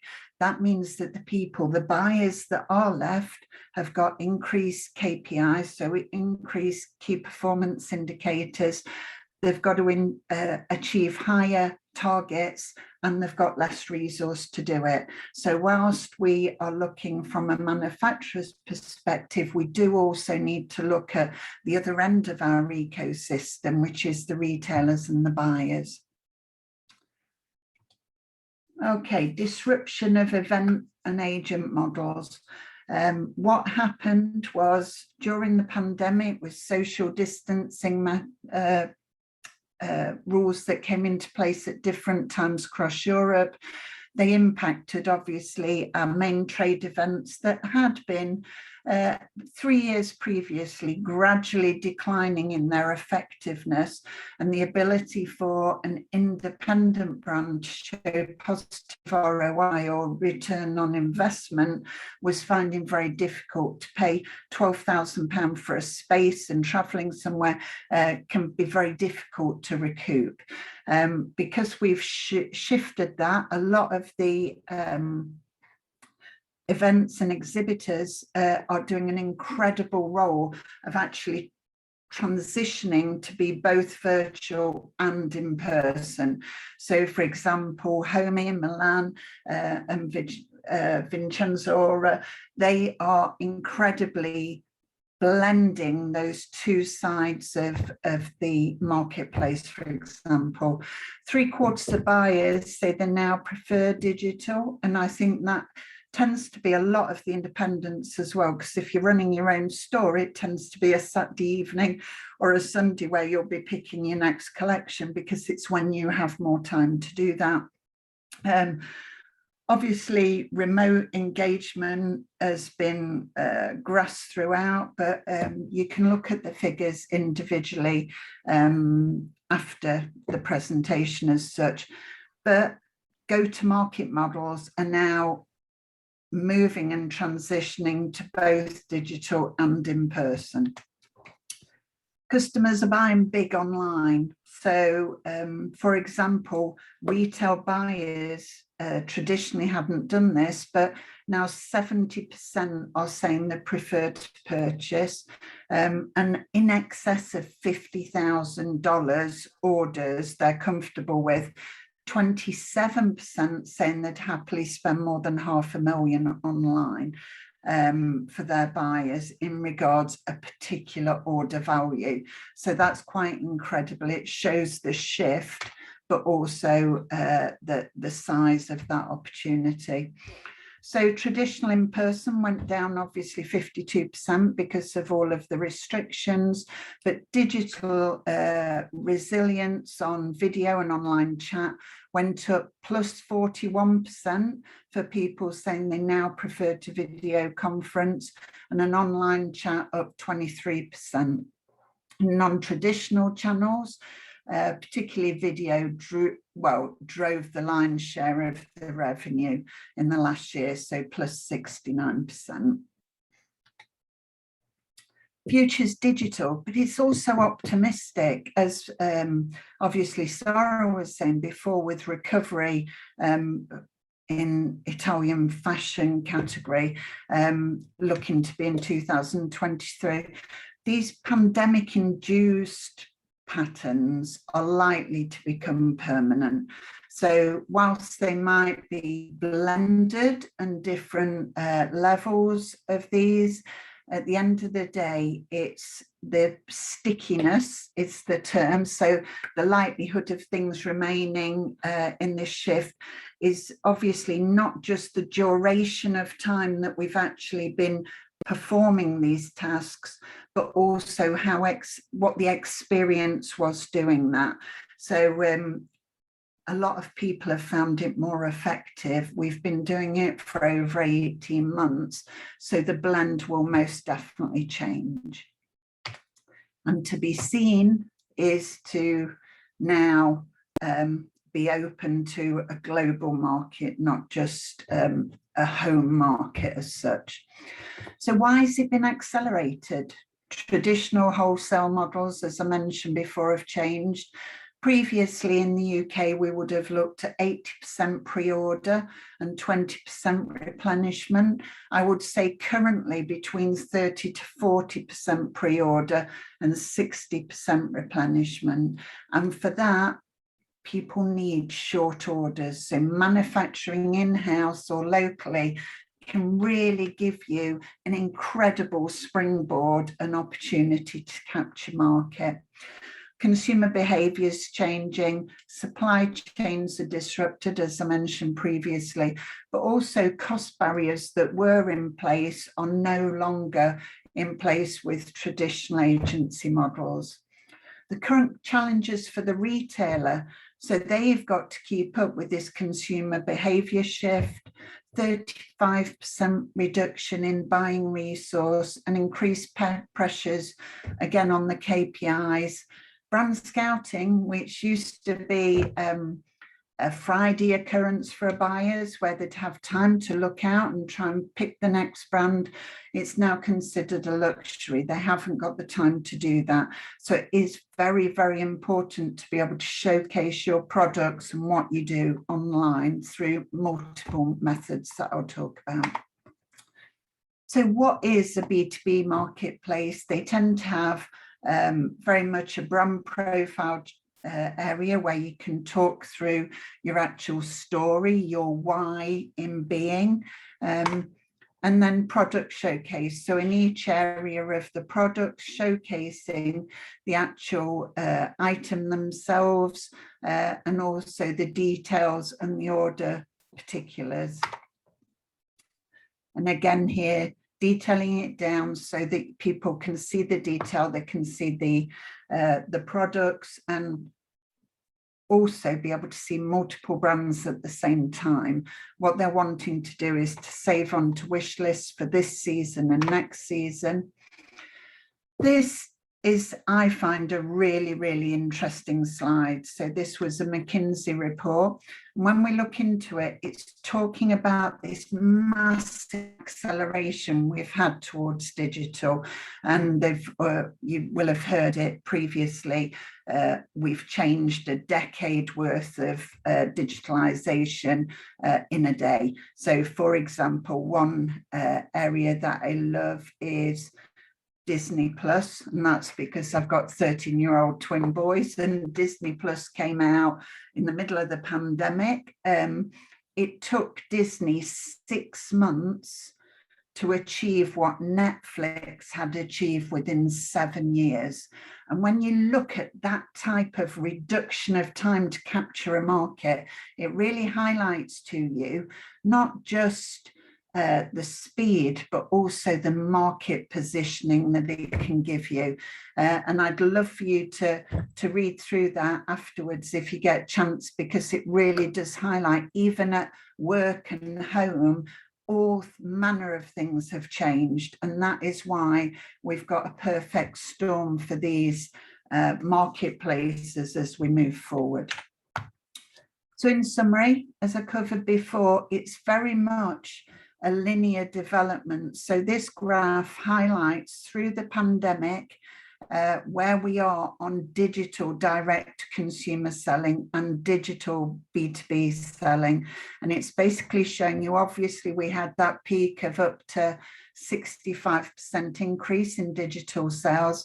It's coming back down, but it's going to stick, I think, around the 30% mark. This is non-food retail, whereas previously it had been around the 23%. So again, stickiness is the forced behavior times the satisfaction. Now, what we were looking for within our own company is very much a rewriting of the traditional trading models. So we work as an aggregator. We put together a large number of brands. So we currently represent around 100 brands. And with those brands, we actually look at every possible way that we can move those into the marketplace and increase their sales through export. And these can be very varied. For example, Italian jewelry, the fine jewelry, very much a preference in the United Arab Emirates and through the retailers there. Italian fashion and bags, very strong even in Japan. Japan's a really beautiful market, but also in the States and the UK. So it's looking very much at us all coming together and having a fair and level playing field. So giving us the same tools as independent brands that the big players would have. Okay, so these are where some of our brands are sold in, and you can see that there's a nice large number. Some are very much e-commerce only, some are omni-channel, so in-store and e-commerce, and others are purely bricks and mortar. This is an example. We've got around 9,000 buyers that we work with. And that is it. Am I on time? Yay! Yes, absolutely. Thank you, Katie. It was, no problem. But I'll put my email in the chat. If I can be of any help to anybody, please don't hesitate to contact me, even if it's just for a quick question on anything in regards to preparing your brand for market or preparing the brand to be able to showcase at a certain level. We partner with the best players. New Order from the order management system has 550,000 buyers throughout the world. We've got Fair, who allow 60-day payment terms for all the buyers, which is very positive. And we also work with a brand on the home and gift side called Style Row. So if you're interested in any of those showcases, please email and I'll be happy to put you in touch. Absolutely, yes, please leave your contact. It's a very interesting overview regarding retailers and buyers. Actually, the role, I guess it's completely changed due to the pandemic, due to the digital transformation. But I think that fashion and textile needs again physical events also for them, because it's a very tricky situation to involve them within a B2B event, of course, also because they are used to be present, to be on site during shows or fairs. So it's very difficult also for them, I imagine. So yes, thank you so much. I'm Katie. just trying to unshare at the moment. I'll be 2 seconds. Yes, so that we can switch. I can see exactly why Sarah had problems. We see some report or I don't know what. Oh, you're that one here. Got it. There you go. Yes, thank you so much. Thank you, Katie. Once again, so keep in touch, of course, with our events. Also for next year, we will. I will contact you again for sure. Lovely, lovely. You take care, and thanks everyone for listening. Thank you, Katie. Thank you. Bye bye. So now we can go ahead with the program. Now we enter in the second time of the agenda, because we are starting now with some companies, European companies expertise. So I'm very happy to welcome Octium company. So Mrs. Marta Rozza. Hello, here. Hello, everybody. Hi, Marta. So hello. If you are ready, you can start share your screen and present your companies and your expertise related. Yes, I will hope also that the technology will be on my side. So I will click on all the buttons that I'm supposed to click on. Okay, we can see it. Thank you. Okay, so I'm doing share and now just the presentation mode. So hopefully it will all work out. I'm to start with, thank you so much for inviting me, and I'm absolutely honored to be in this good company, because I see that the program is amazing with all this digital transformation talks that you're already organizing. So I think we are in the right age, in the right context, because I think everything is booming so much. I mean, it's not only due to COVID, but COVID has helped the industry. And when it comes to digitalization, I think there is no one who has not experienced, how fast it grows. So, and I'm representing in this sense Octium, and Octium is a face-to-face human connection, video connection solution, which brings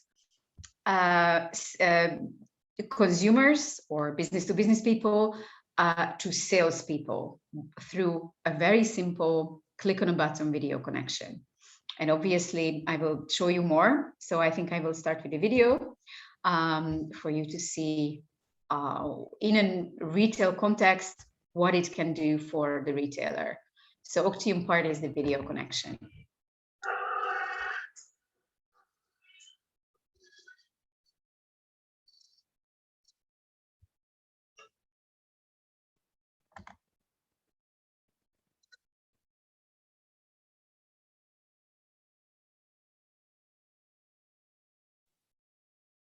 We cannot hear the audio. We don't have the sound. I don't know if it's correct. Oh, well, then do you want me to check? Because I'm not so sure about the settings, if they're set. If you can tell me where to set. One second. Unshare and go ahead and share your screen. Then you hit before accepting. You have to share your sound, computer sound. You have 2 boxes. That's how you do it. Okay, give me just 1 second because just before sharing the screen, so I unshare. Let me see. You got to close 100%. You have to go Stop sharing. out. Yes, again, share it. And I don't then have the boxes to decide before you click share your screen. There is no pop-up for me. It was immediately sharing. Let me check if I can help you, but I don't know. I think maybe more. No, I don't have any options. If you click share, then you have the box to select. And down there, you have two options. One is saying share sound. Yes. Because if I click on share screen, that's what I'm supposed to do? Right, but the system should ask you to use also the sound. Okay, but I click on share and I'm already sharing it. So there's no pop-up for me, no nothing. So I'm not so sure where to go because I don't have any options. And otherwise, it's just music. It's important to show the sound or just... No, it's just music. So maybe obviously so go ahead. I'm just looking in the share sound. Wait, share sound optimized for video clip. Is that something that I should choose? Because I have other options. Let's try. Otherwise, if it's only music, it's not important. Exactly. Okay, so I'm gonna share again. Exactly. I mean, it's already sharing.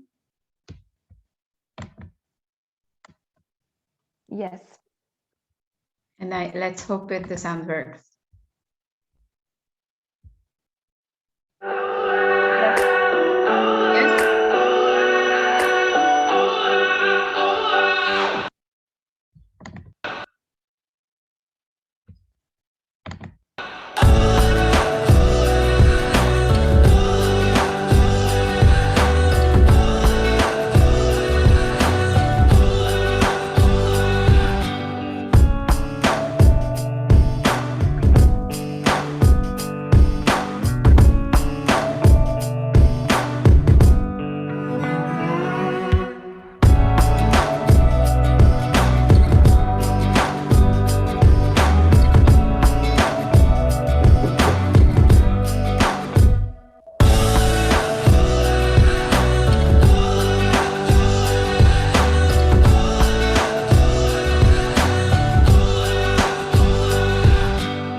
So did the sound go well?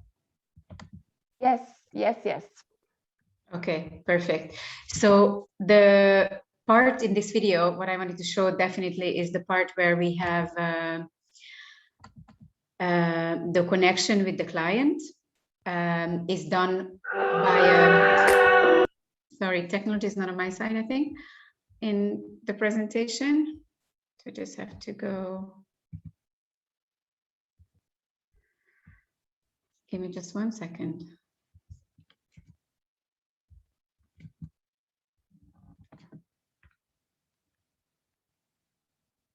I just want to do the sharing from this side.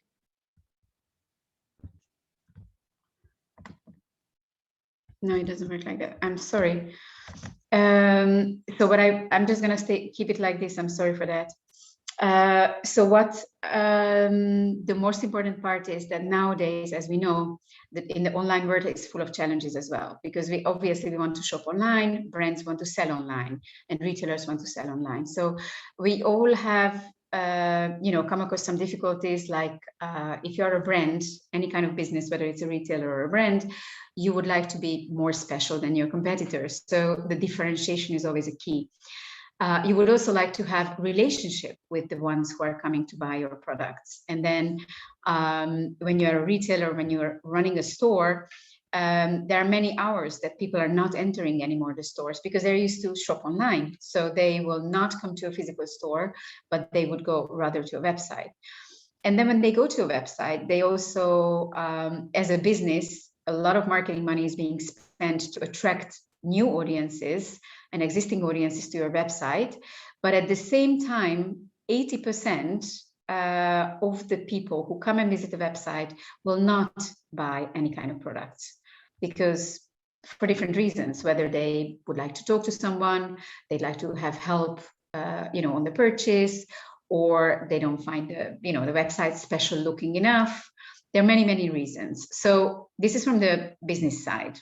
On the customer side, it's the same everywhere. It doesn't matter which website you're visiting. I mean, some websites have a better description, nicer pictures, but the personal care is very much the same. You will not be, online shopping is something that you prefer instead of going to a store. So people would stay on websites, but you would also need, in some occasions, help. And there is no help. Chatbots are obviously widely used, but as we all know, there's a lot of frustration. When you're using chatbots, after the 6th message, you just kind of get the message at the end, like leave your email address and we will get in touch with you, which is not exactly the kind of experience you'd like to give your customers or receive as a customer. So, and then there are obviously emails, WhatsApp, and all those kind of things. But Octium is taking this a step beyond, because we all experience the same. So the Octium call is a video call solution where we focus on experience commerce, especially to make that experience special when consumers come to your website, whether you have a physical store or whether you have a dark store where you can showcase your products, or whatever connection you can make. With Octium solution, you will make an instant live video connection where online customers can connect to salespeople or customer service providers at brick and mortar locations. So that's the experience. You will have a real person to talk to. And that's exactly what we want as a consumer and as a business as well. Maybe just a quick question. Can you see my screen well? Yes, we can. Yeah, okay, because Yes. Yeah, okay. The only thing is I'm still having this difficulty because I would like to go back to I don't want to go back to the beginning of the presentation, but I'm not so sure which button to click to, launch the presentation, because this should give me,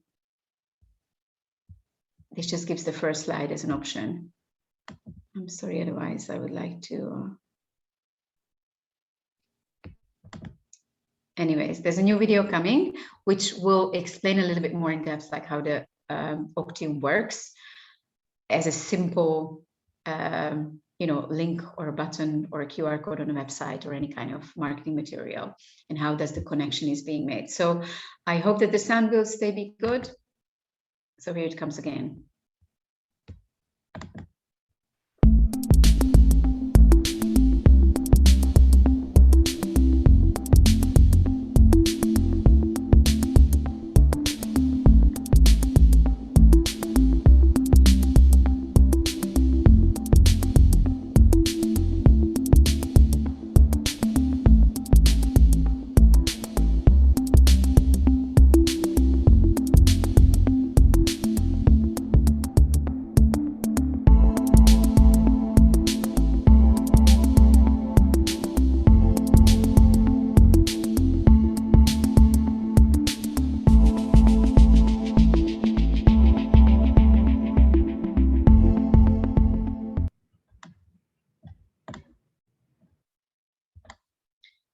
So as you could see, with a very simple click on a website, you are connected with a salesperson who picks up the phone and can show you around in the store, and can show you also the product itself. You can place an order, which is very unusual because most of the video connections available make connection and video call possible, but nothing else. We do have smart features like order placement,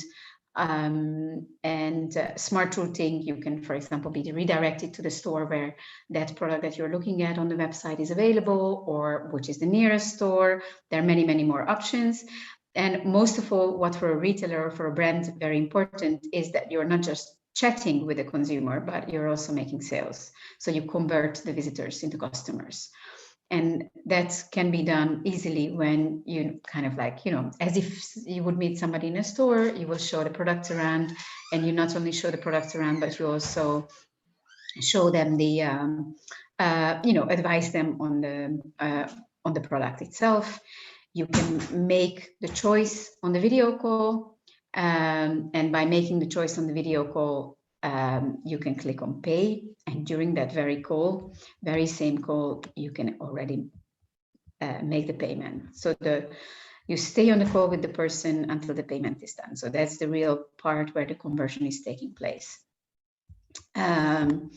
Obviously, there are more complicated, you know, sales projects as well, and that allow to make appointments, to send emails back, to also, for example, you have another colleague that you'd like to get involved in the sales process, whether it's from customer service or repairs or any other kind of, you know, colleague could be joining the call, could be added to it. So this is, and there are some very smart features in it which allow to connect to any kind of CRM and get the data out of the system, knowing you know, what has been happening. So just maybe a quick run through of some of the clients that we've been working with. Octave is actually a very young company. We've been, it's a US-based company. We do have our headquarters in Brno, but so one of the first companies that on the jewelry side we had onboarded is Trollbeads. That's a Danish company, and they were experiencing fast implementation. It's actually a super simple JavaScript that you paste on the website, and then the users download, you know, from the business side, just download the Octave app and it's ready to go. And they had been experiencing 48% conversion rate, number of orders on the first day. Then we have it in the UK. We had a very nice client. We still have a nice client, Hydropole. They are selling hydropoles, obviously, which are products that are expensive and usually need someone giving an advice before you will click on, you know, buy that product. And they had been also experiencing, you know, a large amount of, 21 calls within the first week and 2 hot tubs sold. And I think the hot tubs, if I'm not mistaken, are also a couple of €1,000 each. So they have even been, without a huge marketing campaign, they found it very successful. And then obviously we continued with them, we were helping them. So these are the hot tubs that you are looking at and they were selling. And this is the link on the website, how it looks like, you know, face-to-face video. You just click on it and you get immediately connected with the person who can help you. And then another jewelry brand, Chisholm Hunter, they have implemented Octave as well and sold a £10,000 watch within the first 3 days.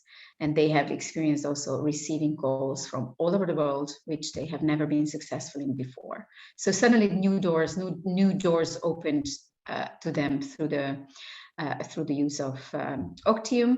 And they have decided, just to give you an example, within a website, you can also decide, I don't want every product to be, you know, connected to this video call, but I want, you know, every product which is about, for example, £1,000 or £4,000. So for example, this is on a product level that you can place a video call button. It actually can be placed anywhere. It can be placed on a physical product itself. It can be placed as a QR code on a receipt or on a card or any kind of marketing, digital or printed material. You know, so the face-to-face button is one of the ways how you express it. So where are we? We are covering the United States, Canada, and Latin America. We are active, and obviously Europe, and we are just opening this week a new office in the Middle East, in Dubai. So that's where we are heading. We're already working with a great number of clients and partners all over the globe, and we are more than happy to answer questions, whatever you would like to know more about. I'm easily to be contacted, and happy to discuss with you how Octim solution could help your brand or your company to convert the visitors to customers.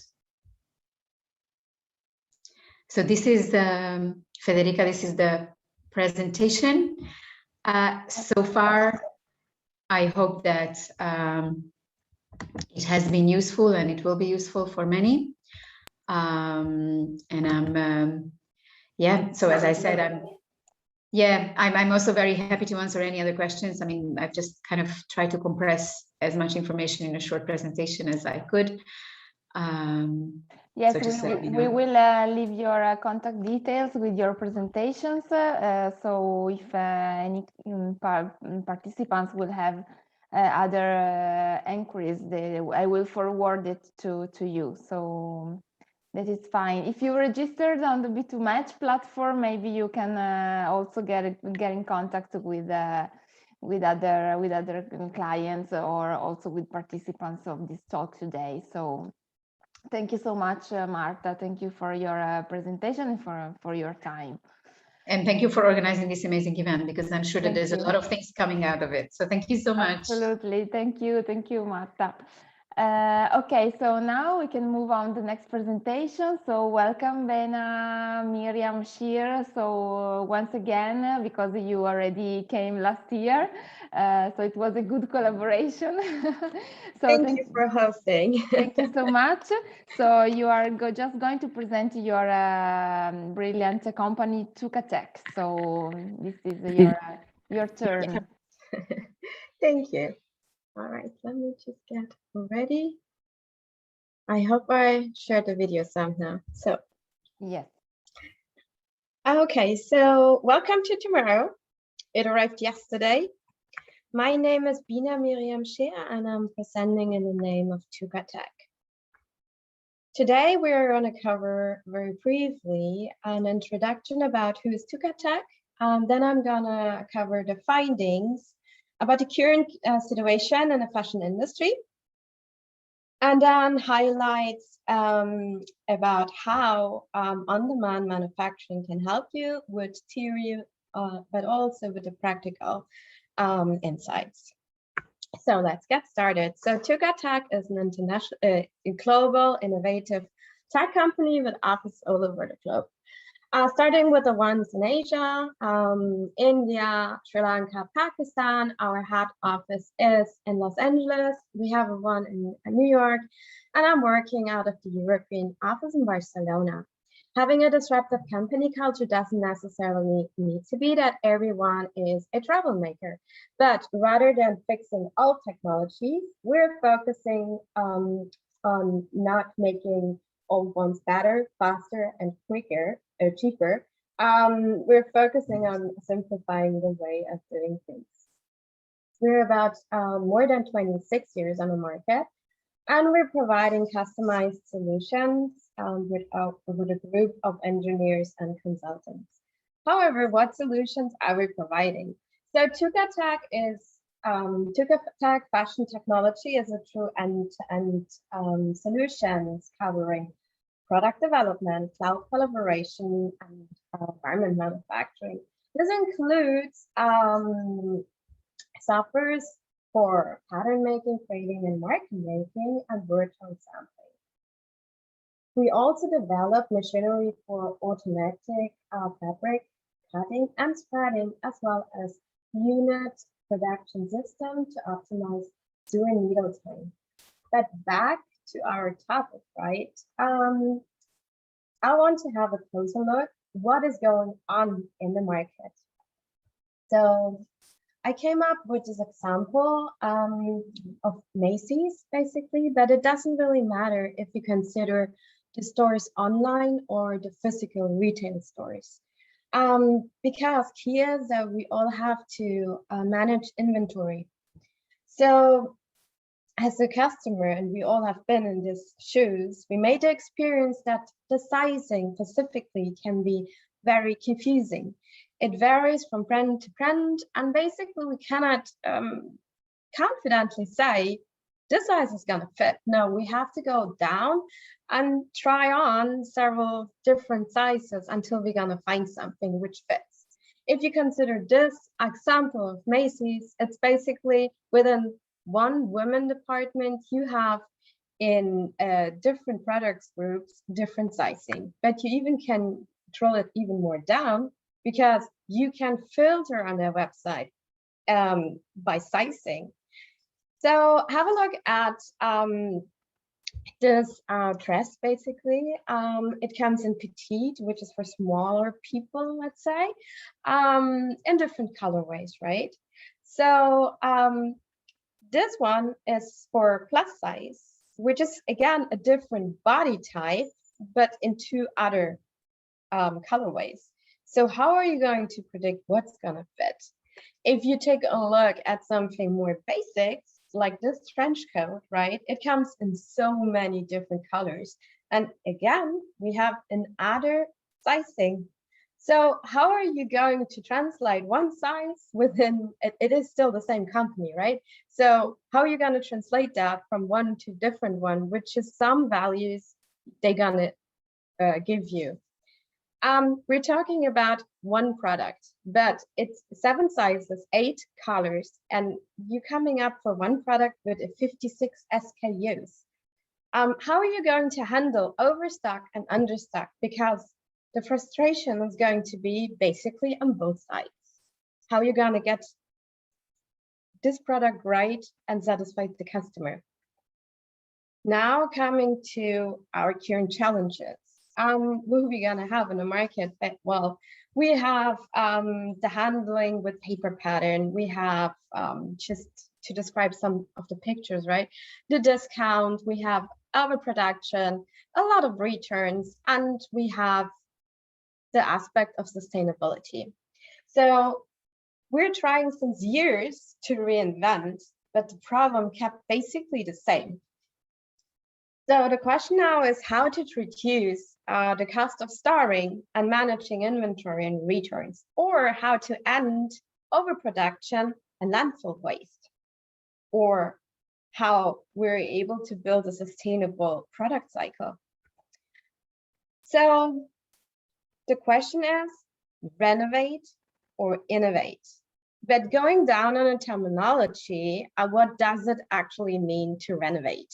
It basically means renovate to a good state of repair, whereas the innovation means make changes in something established, especially by introducing new methods, ideas, or products. So going back, right, were we using what was already there? It didn't work throughout the whole years, right? So it's definitely on time to reinvent, change the process, and redefine the way we're working. But basically, the whole model, you can just have a common title basically on that, is the agility. So let's have a look how on-demand manufacturing can help you. So the next video is going to show you the theory and how an innovative, sustainable product cycle is going to help you, whereas we are actually reversing the usual cycle where you actually gonna sell first and then produce. Welcome to the Communal Microfactory powered by TukaTech. In a traditional product development process, new styles are designed, developed, and made before they are sold. For creative people, designing and developing new styles is easy enough, but to fill a store with multiple styles, prints, and sizes requires a lot of expensive inventory management. If a style doesn't sell, it is discounted for clearance and eventually discarded into landfills. Every fashion business hopes to reduce or eliminate these last 2 steps with good forecasting and a shorter development cycle. What if instead we could eliminate waste by flipping the entire process around? With the right technology, we can reduce waste in product development and guarantee a garment is made only after it has already sold. Scale and place prints, repeats, and motifs in real scale on a 3D model. Preview hundreds of surface designs on approved 3D garments or ready-made 3D fashion templates in the Tuka 3D Designer Edition Visualizer module. Use 3D renders to sell garments online or through social media. Purchase the accompanying 2D pattern from Tuka Web or create your own in the Tuka CAD software for pattern making, grading, and marker making. You can even generate a graded pattern in seconds from a spec sheet using Tuka CAD with automatic pattern making. So change is constant. We just saw the theory, but it depends upon us if we're gonna use it or not. Next video, it's actually a story about a Freedom Rave Wear, which is a brand who moved to production back, or no, they actually started to produce in America. And I cut it in 4 parts to explain within a little bit, highlight what's going on. So we're gonna start with a design, focusing on design on demand manufacturing. We started out in our apartment just sewing products for music festivals and grew our business from a tiny little 1 apartment, 1 person shop into our 10-person brand here. And now we service all different types of things. We actually house 3 brands under 1 roof. So we have Freedom Ravewear, a Never Lost Swim, and Fabric Punch, which is our fabric printing business. Raves or music festivals are essentially a large giant party. And the main thing about the fashion of the music festival is it's about self-expression, no judgment, not caring, just wearing whatever you want to wear, expressing yourself in the colors and the patterns and the styles. When you show up in that place, not only is the music good, the vibes are good, it's a giant party, but you feel beautiful and gorgeous and sexy. You look good, and if you're like feeling yourself, you're vibing, you like the way you look, people notice it.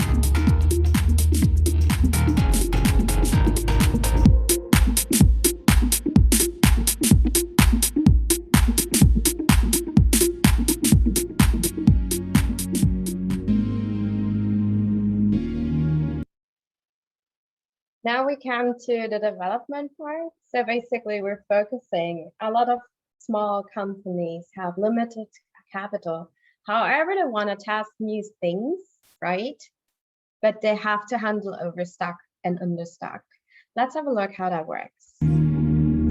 I was making everything. We were broke kids. We had no investment. We had to get an order in order to buy something to make that order. We transitioned to almost a full made to order. It was more so when we got our laser cutter. We were able to only make the pieces that we wanted to make, only make the things that we're selling. When we were doing big bulk cuts, I had to make sure that the ratios were right. Through all of our sizes, we have 8 sizes. I needed 17 smalls, but I only needed 1 extra large in one color, but I needed, 12 extra larges in another color and 5 smalls. It just didn't make sense for our production, so we'd always have overstock or understock. Once we transitioned to that made to order model with our laser cutter, we've been able to reduce the amount of things that we held on to for months and months and months, and really just make the things that sell. A lot of times when you're making things, it's, I hope that this is gonna sell. I think that this is gonna sell, and a lot of times that wasn't the case. So now when it's like, okay, we can make 10 products, make those quickly, get them out there, not really make any stock in them. The things that sell really well right at the beginning, we make a bunch of.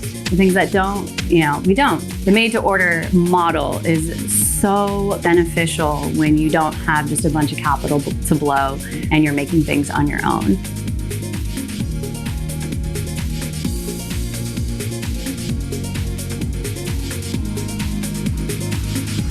We interact with all of our followers and we like to know what they're thinking. Or does the majority of our followers like this black style, or do they want this colorful style? Hey, pick the next fabric that we print. Hey, pick the styles for this particular collection. We do story sales every couple of days because we do make our product and sometimes something's not made to the highest standard, or there's a misprint in the material, or it's just a physical sample that we've made for a new product. And so we'll actually sell those on our story, and they absolutely love our story sales because sometimes you're gonna see something on there that's like a year old and it just got lost in our inventory, or you're gonna see things that there's only that one product that we ever made of it. It's just a really nice way to move inventory that would be thrown away or would just sit there for years and years. So as we just saw, selling efficiently is important. You're gonna invest also. It's about right investment, how to do that. It's about analyzing where your true problems are. Let's have a look how they did it. Anybody who is running manufacturing sees dead inventory as like pretty wasteful. Once we got our laser cutter, we were slowly knocking down how much inventory we were carrying. Well, now we have a 50% reduction in our inventory costs, which is massive. And that money gets to be used to grow the business in other places. It wasn't overnight that we got to realize those benefits because it took years to build up these inefficiencies, and to deconstruct those takes time. So if you're going to make a decision on technology, you really do need to know what is your problem. And then you need to talk to some people who have been there, done that. You can be a super passionate designer. You can be a super passionate entrepreneur. If you don't know how to actually go from small hobby in a garage to, micro factory and beyond, you can guess. When you start using a couple $100,000 and you're investing, you don't want to guess. Hi, my name is Jade Roman, and part of my job here is using the laser cutter. On my everyday basis, I get a list of things to cut. I will load up a fabric in the back, and then I will load up whatever marker cuts we have. Like say it's a small and there's 12 of them. Once I hit start, it magically starts cutting the fabric pieces out. But I could probably cut 100 pieces plus, I would say, a day. They taught me in like under 30 minutes as far as what to do and how to set it all up. And then they kind of just watched me and they were like, cool, you got it, you're good to go. So it's not very hard to learn at all. When COVID hit, festivals aren't happening. Our main source of product development wasn't really going on. It required us to think a little bit differently about the machines that we already purchased and the investments we'd already made and how we can use those not just for our brands, we can print for other people. Why did we buy the printer? We wanted low minimums, we wanted fast turnaround times, we wanted made in America. All of these things that we wanted to be able to offer to other people. And we've helped hundreds of brands transition to either printing here or just custom printing in general. They'll buy a yard or two that has already sold. And because we have a really quick turnaround time, I can make the fabric for them, ship them the fabric, they can make the product and still get it to their customer within a reasonable time frame, which allows them to grow. I've really learned a lot about giving them the options that I think are gonna look best for the project that they're doing. Because a lot of people, when they print, they're like, oh, I don't really know what I want. Okay, hey, what are you using this for? This is what I would recommend, and able to offer that knowledge that I have back to the customer. So how are you gonna keep your customers satisfied? You wanna catch the trend wave and have options, several options available to sell out. Let's have a look.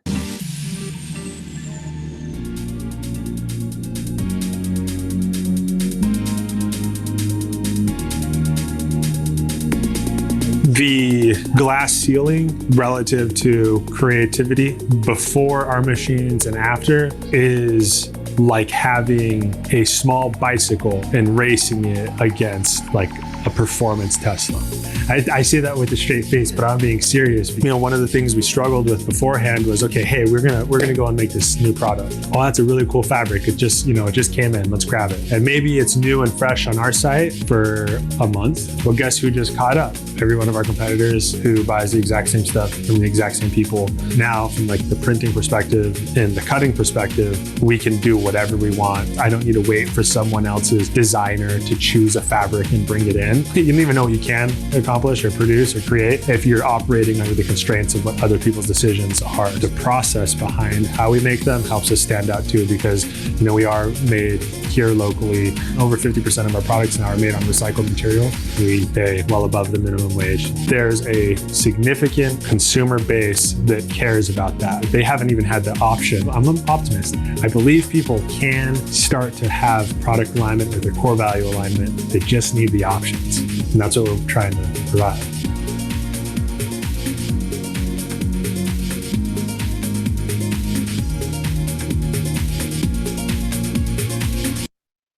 So it's not a long way off. The future is already there. Also, a lot of new companies are coming to our industry. These ones they believe tech forward. What is also there is that these people, they're not coming from the industry. They don't have the knowledge on how it has been done during all the other years. So they don't have this baggage, let's say. There should be inspiration for existing companies to set new standards and that they're able to do self-assessment. In order to solve the challenges our industry is facing at the moment about sustainability, SKUs, inventory, what we've seen before, right? We need to take a deeper look and understand that the process itself is a problem. It's not enough to just digitize what we've been doing at the moment, right? We have to look at each step because be prepared for tomorrow. It arrived yesterday. Thank you very much. Thank you, Bena, for this presentation. But actually, this brand could present collections next year to the next Torino Fashion Week edition. So it's very very interesting. So remind the contact. Yes, of course. Why not? Could be a good stage. Yes. Yeah, quite fresh, right? Thank you so much. Thank you for hosting, giving us the possibility. If you have questions, are there questions? I don't see now questions in the chat. In case I will, thank you. Great. No questions. Yeah, okay. Should I leave my contact in there? Yes, you can put on there and I can share with all the audience. No worries. Okay. Thank you. Thank you, Bena. Thank you so much. So now, just going to the next company. She's a Julia Chinakaeva. It's correct? Hi everyone. Yes, everything is correct. Thank you so much. Okay, so thanks for being here. It's your turn. You have 15 minutes at least. Oh, wonderful. I was hoping for a little bit more, but I'll try to improvise. We are a little bit late, so just to be on time. So thank you so much. Of course. Yeah, let me in this case share my screen. Hope everyone sees it. Okay, we can see it. Wonderful. Yes. So yeah, just a few words. I'm joining from Toronto, Canada. It's super early morning here. Oh my God. So if I'm a little bit slow, I apologize. But yet again, happy to answer any of your questions. On the bottom, sort of top right already, top right of the slide, you would see the little scan me QR code, our social media, our 3D configurator, mock configurator is there for you to play with. Our videos are all there, so that would be wonderful to connect with you on social media, and it'll be wonderful if you could check out our videos and 3D configurator. I wanted to start with the introduction of myself, but I'll make it super fast just so that you know who is on the other side of the screen. I started somewhere absolutely in an absolutely different industry, unfortunately not as different in terms of I guess the pollution. Later on switched to fashion sustainability, didn't look back ever since. Did my MBA at a French business school.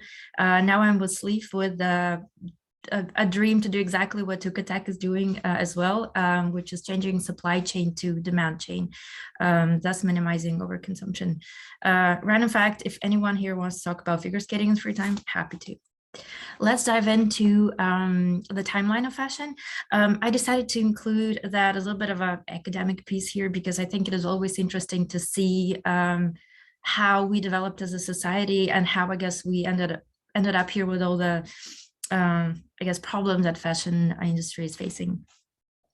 So obviously before World War II, we were all manufacturing based on made to order basis. It drastically changed since the World War II when mass production came into play, when polyester and nylon were developed, when wages were increasing, so kind of created this perfect recipe for the storm of us starting to buy a lot of clothes that are made of non-biodegradable materials, and I guess the rest is history. And since we're talking about digital, I would love to just quickly zoom in on the last 3 decades, just to see how, yet again, technologically we developed and became this digital beast of a fashion industry. This slide is a little bit overwhelming, but it is on purpose, and I will quickly walk you through that. So in the darker, I guess the darker rectangles, you can see the mainstream trends that were evolving pretty much over the last 3 decades. In beige, lighter rectangles, you can see the subtrends. And obviously, just in the last 3 decades, since the first online transaction that happened here in 1994, we became this interesting amalgamation of new, we as an industry became an interesting amalgamation of new business models and the deep technology. I won't say anything new. Fashion now is soaking in the deep tech to solve, I guess, the bad decisions of fast fashion and ultra fast fashion that happened somewhere along these lines. And as you can see, unfortunately, after the tragic Rana Plaza, there are a lot of more sustainable business models happening. Transparent supply chain, secondhand rentals, clothes repair, and what we think, I guess, where we think the industry is making the look back into what was happening here in pre-war time is on-demand fashion, made to order, made to measure fashion. So hopefully industry is making this interesting kind of back to the future, but in the new, more redefined in a new form of it, infused with the latest deep technology. I just wanted to include this slide here. I know it has been, information has been heavily analyzed and communicated in various news outlets, but yeah, I wanted to show that we know, we care very much, and our platform is developed with that in mind and dream to contribute to minimizing of all of these, all of its developments. Not a surprise, of course, for anyone. Fashion is going heavily digital, inclusive, hence the Rihanna picture here as well, queen of inclusivity, and more ethical. More and more brands are experimenting with on-demand manufacturing. So, for example, Farfetch and DressX, they launched made-to-order collections. H&M with Unspun, I'm sure you heard of it. Marco Polo is heavily transitioning to on-demand, with investing a lot in digitization and digital design and digital fashion. Of course, you all know, I think we've already covered in several of the previous presentations, the sizing issue, that people are lost. They don't really, the sizes that are out there don't really communicate or don't really represent the modern day, especially women, probably men as well. And there is a lack of inclusivity within the industry too. So hence the slide is illustrating something that we obviously could improve as an industry. Just quickly wanted to mention what is, I guess, what constitutes on-demand.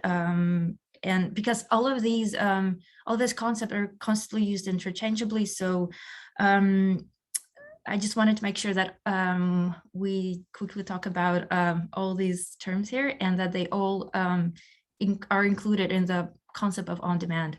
Obviously, the level of customization and the complexity and the time to execute would depend on which, I guess, level of customization every brand would choose for themselves. And there are technologies out there to satisfy all of these levels of on-demand manufacturing, of the on-demand sales, technology-wise. Quickly wanted to go over the benefits of on-demand fashion. Of course, one of my favorite one is minimizing and eliminating unsold stock. Same goes to minimizing work in progress inventory. Sleeve helps the brands to keep their stock in the form of fabric as long as possible.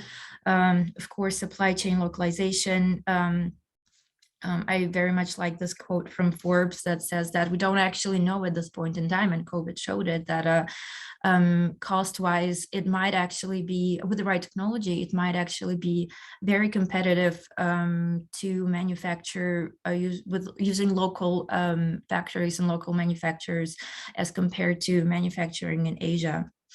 Based on my research and also what Sleeve is doing, lead times could be as fast as 1 to 2 weeks.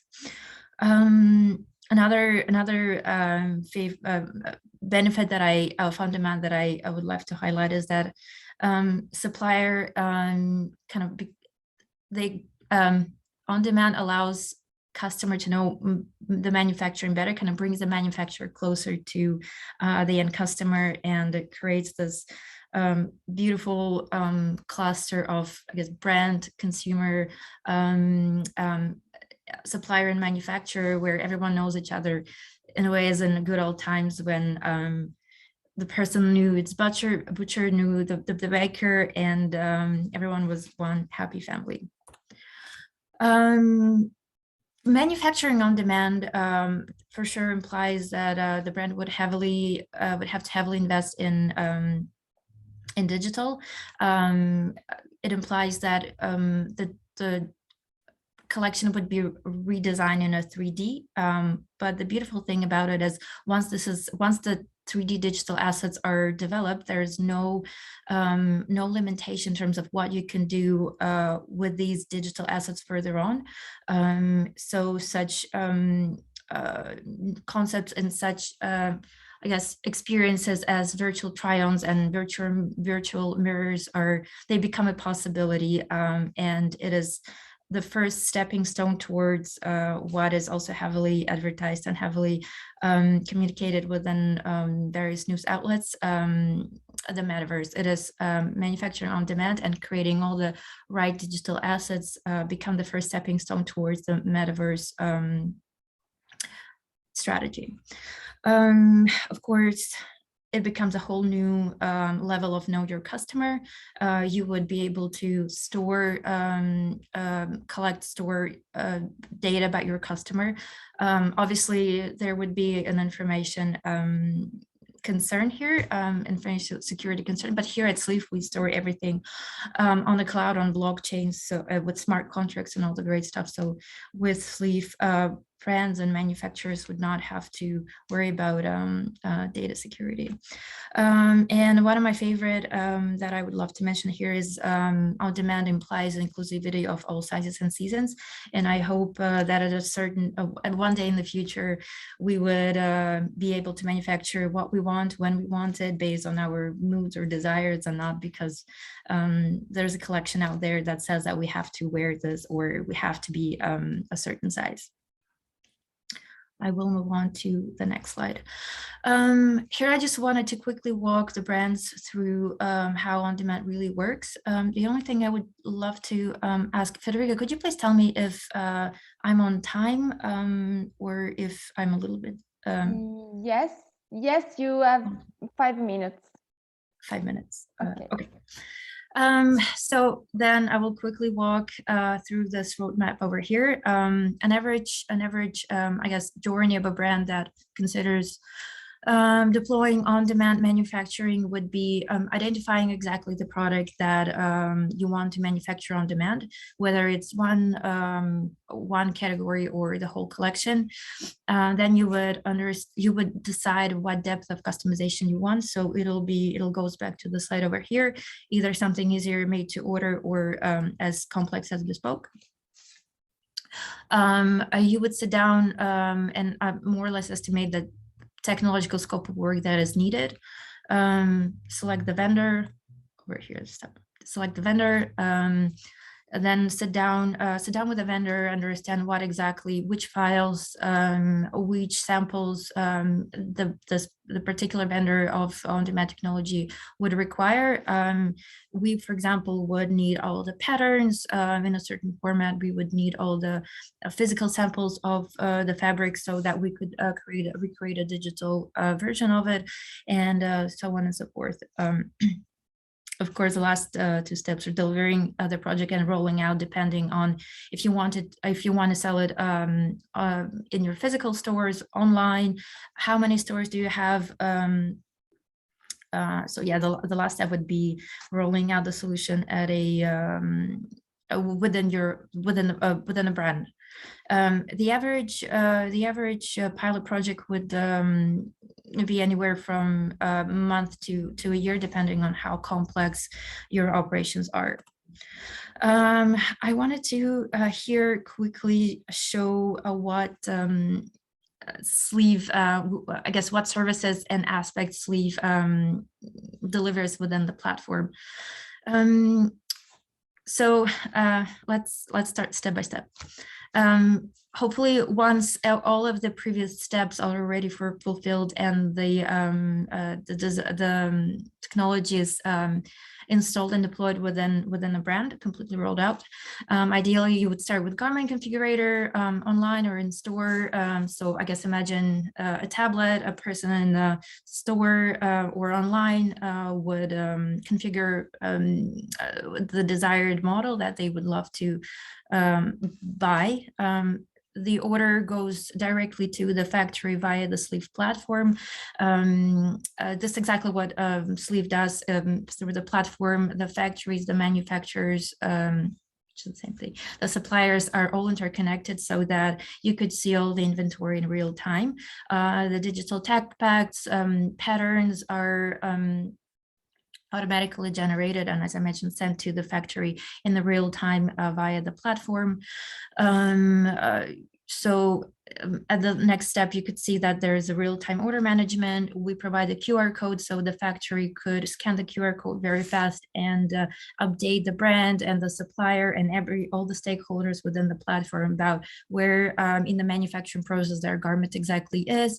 All the notifications are sold sent throughout the process. Of course, there is a communication option as well. If you want last minute changes, you would be able to log into the platform and ask the factory to make those changes. This three here, of course, you would probably you would expect exactly this from an integrated platform. We provide automated billing and payments, order history, data analytics and dashboards, delivery tracking to the final customer. And finally, now that we're onboarding more and more brands and factories, it becomes a marketplace where factories and suppliers and brands could reach new partners for new products or new geographies. Over here, I wanted to quickly show, I guess, the ecosystem and pretty much the ecosystem and architecture of our solution. We create digital assets, digital patterns. We store our data, your data on blockchain in, I guess, the dedicated cloud space for every participant on our platform. All this data are fed into digital mirror and virtual fitting rooms. Yet again, fed into dashboards, and it becomes all this interconnected, a real-time platform that also talks to internal IT systems of raw materials suppliers, manufacturers, and logistics block, and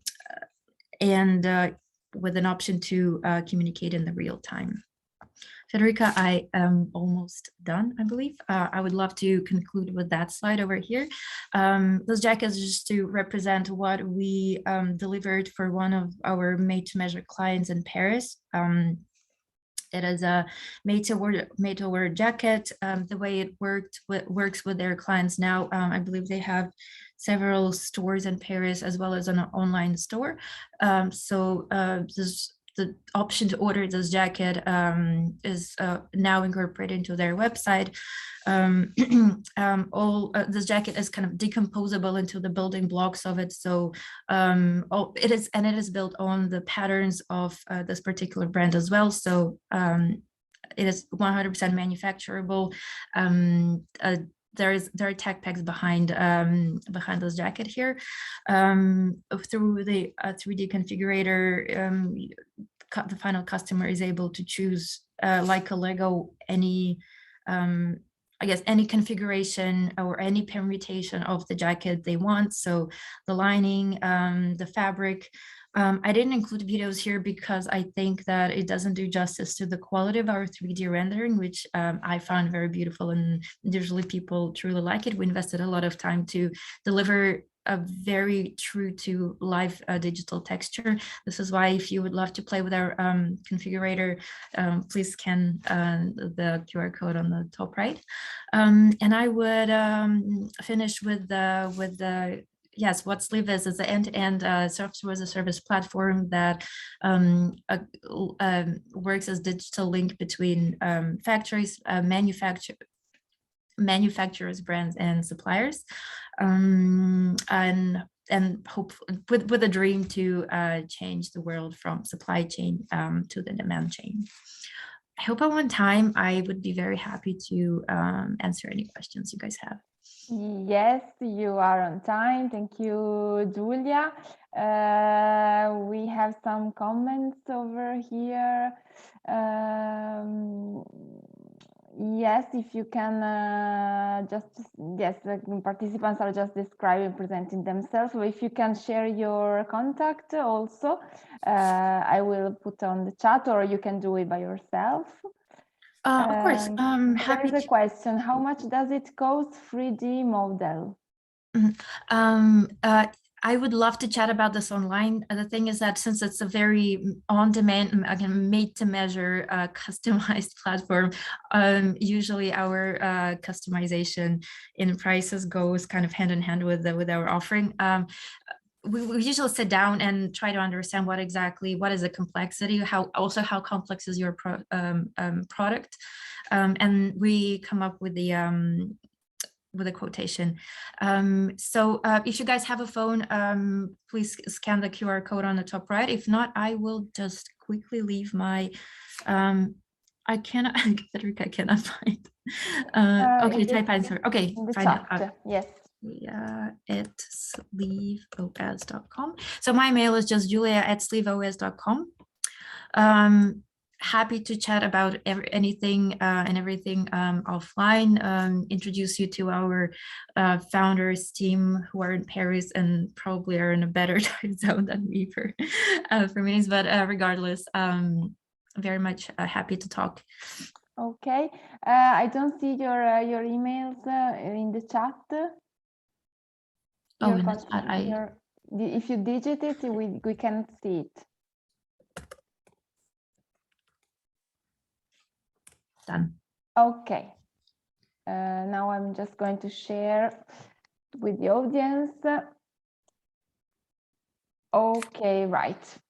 I'm happy to share our LinkedIn as well. I'm currently, because I'm first of all fascinated with the concept of on demand. I truly, with us or with other companies, if fashion could at this point in time switch to demand chain, I think it is only for the greater good. So yeah, because I'm fascinated about the concept and in general how fashion progressed as an industry, I'm writing a report that I would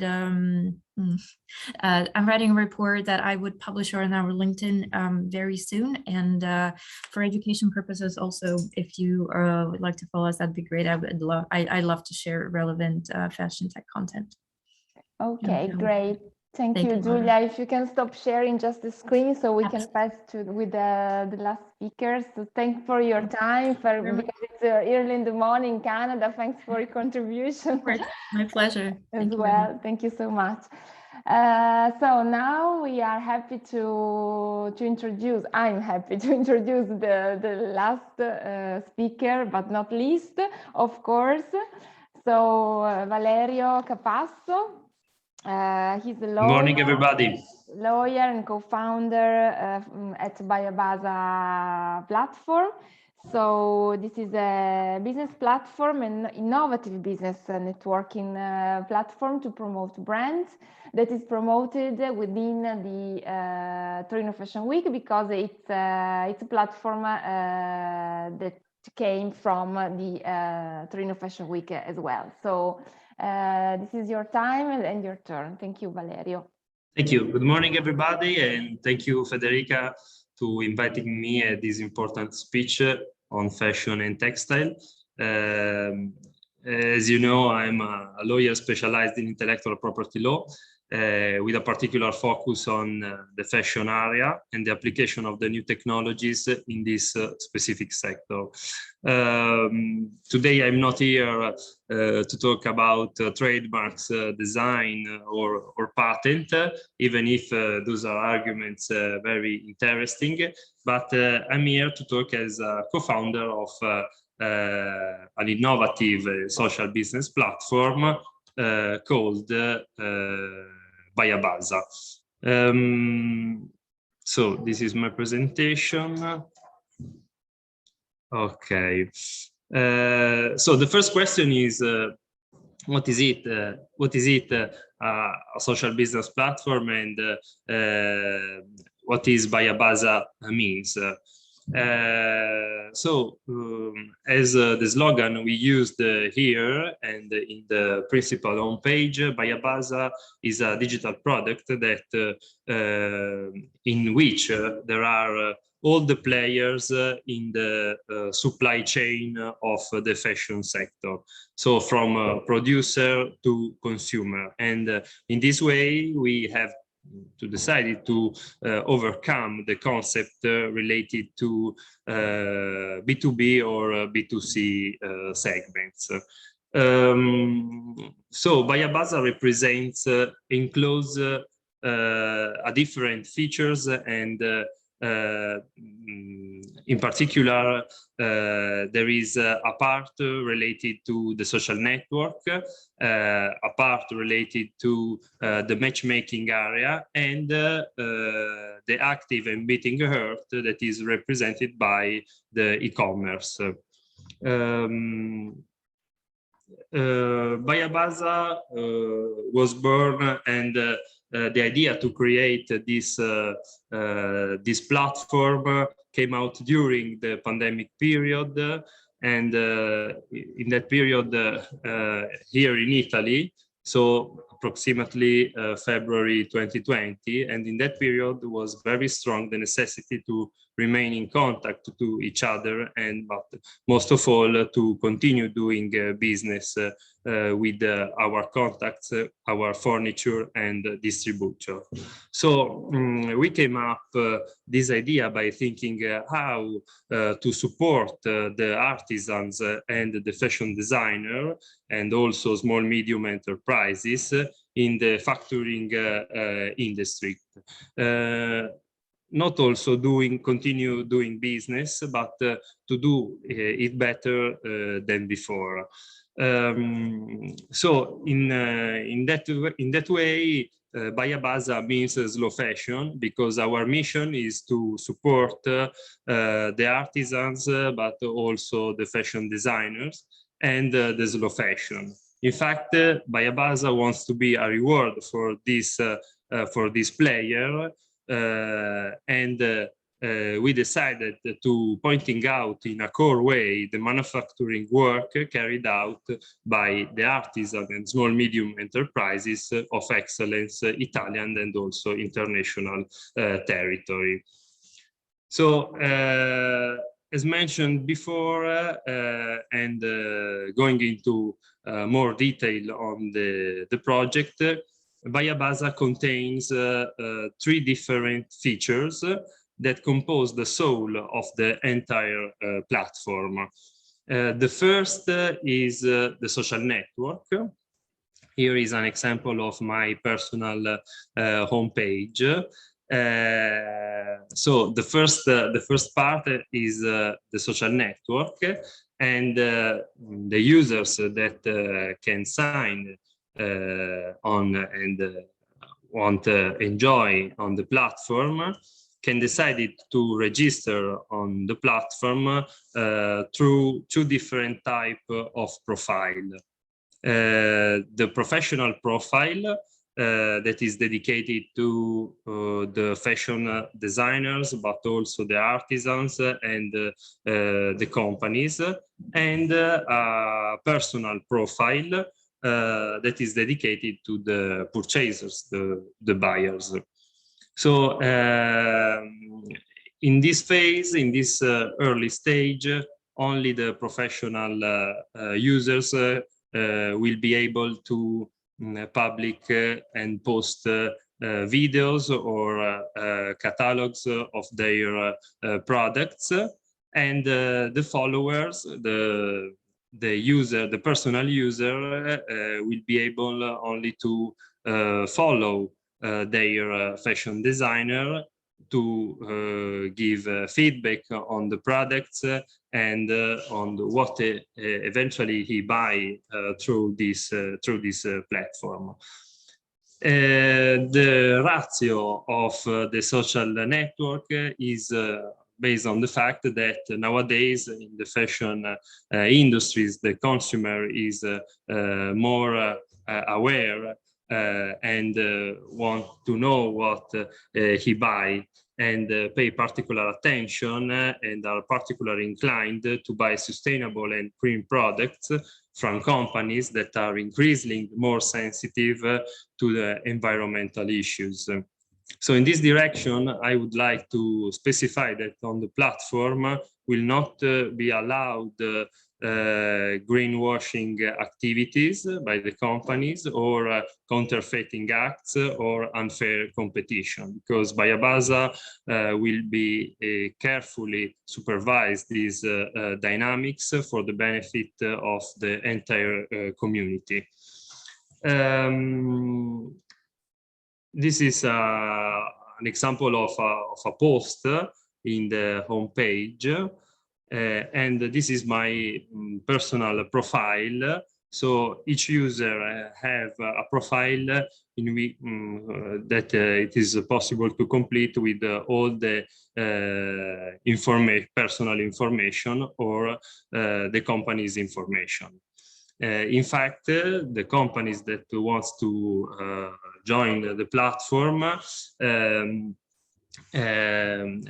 will have to pass a small selection through which and Bayabasa verify the principle and the reliability of this company. So this is the direction what we want to go away.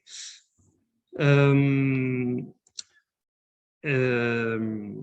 the platform, so the interaction between the users and between these different type of users, so from the consumers to the producer, is total on this type of platform. So we have decided to integrate on the platform video chat, and it is a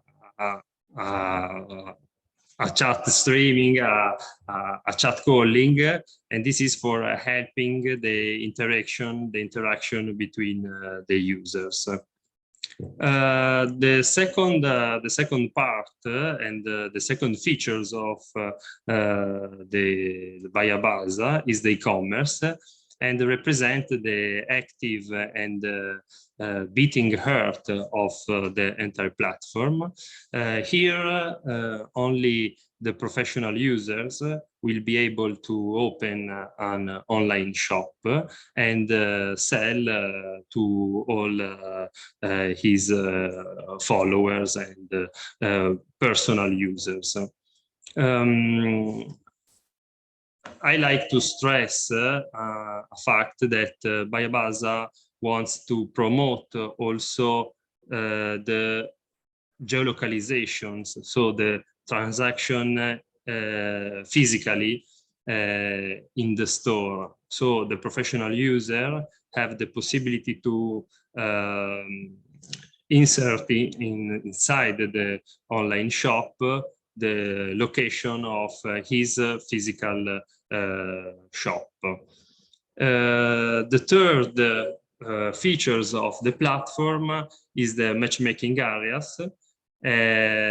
We decided to launch the platform with two kind of areas, the fashion in which there are accessories, but also men's, women, and children's clothing, and cosmetic and beauty. So for each matchmaking areas, there is dedicated pages, as you can see here, in which there are all the relative users that participate and are registered in that macro area. And with the matchmaking areas, you can use a form.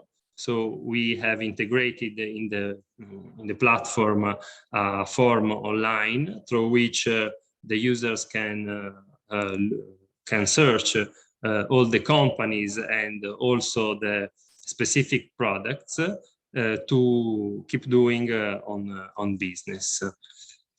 And so this is the cosmetic wellness and beauty, the other macro areas, and this is all. I think that Bayabasa and also the new technologies applied in the fashion industry can help the fashion companies to go through the fifth technological revolutions. And I think that Bayabasa will be a useful tool for all companies and for all fashion designers to keep doing business with each other, but also to have visibility worldwide. In fact, the fashion designer through this platform can narrate their entrepreneurial history. And I think this is an important aspect.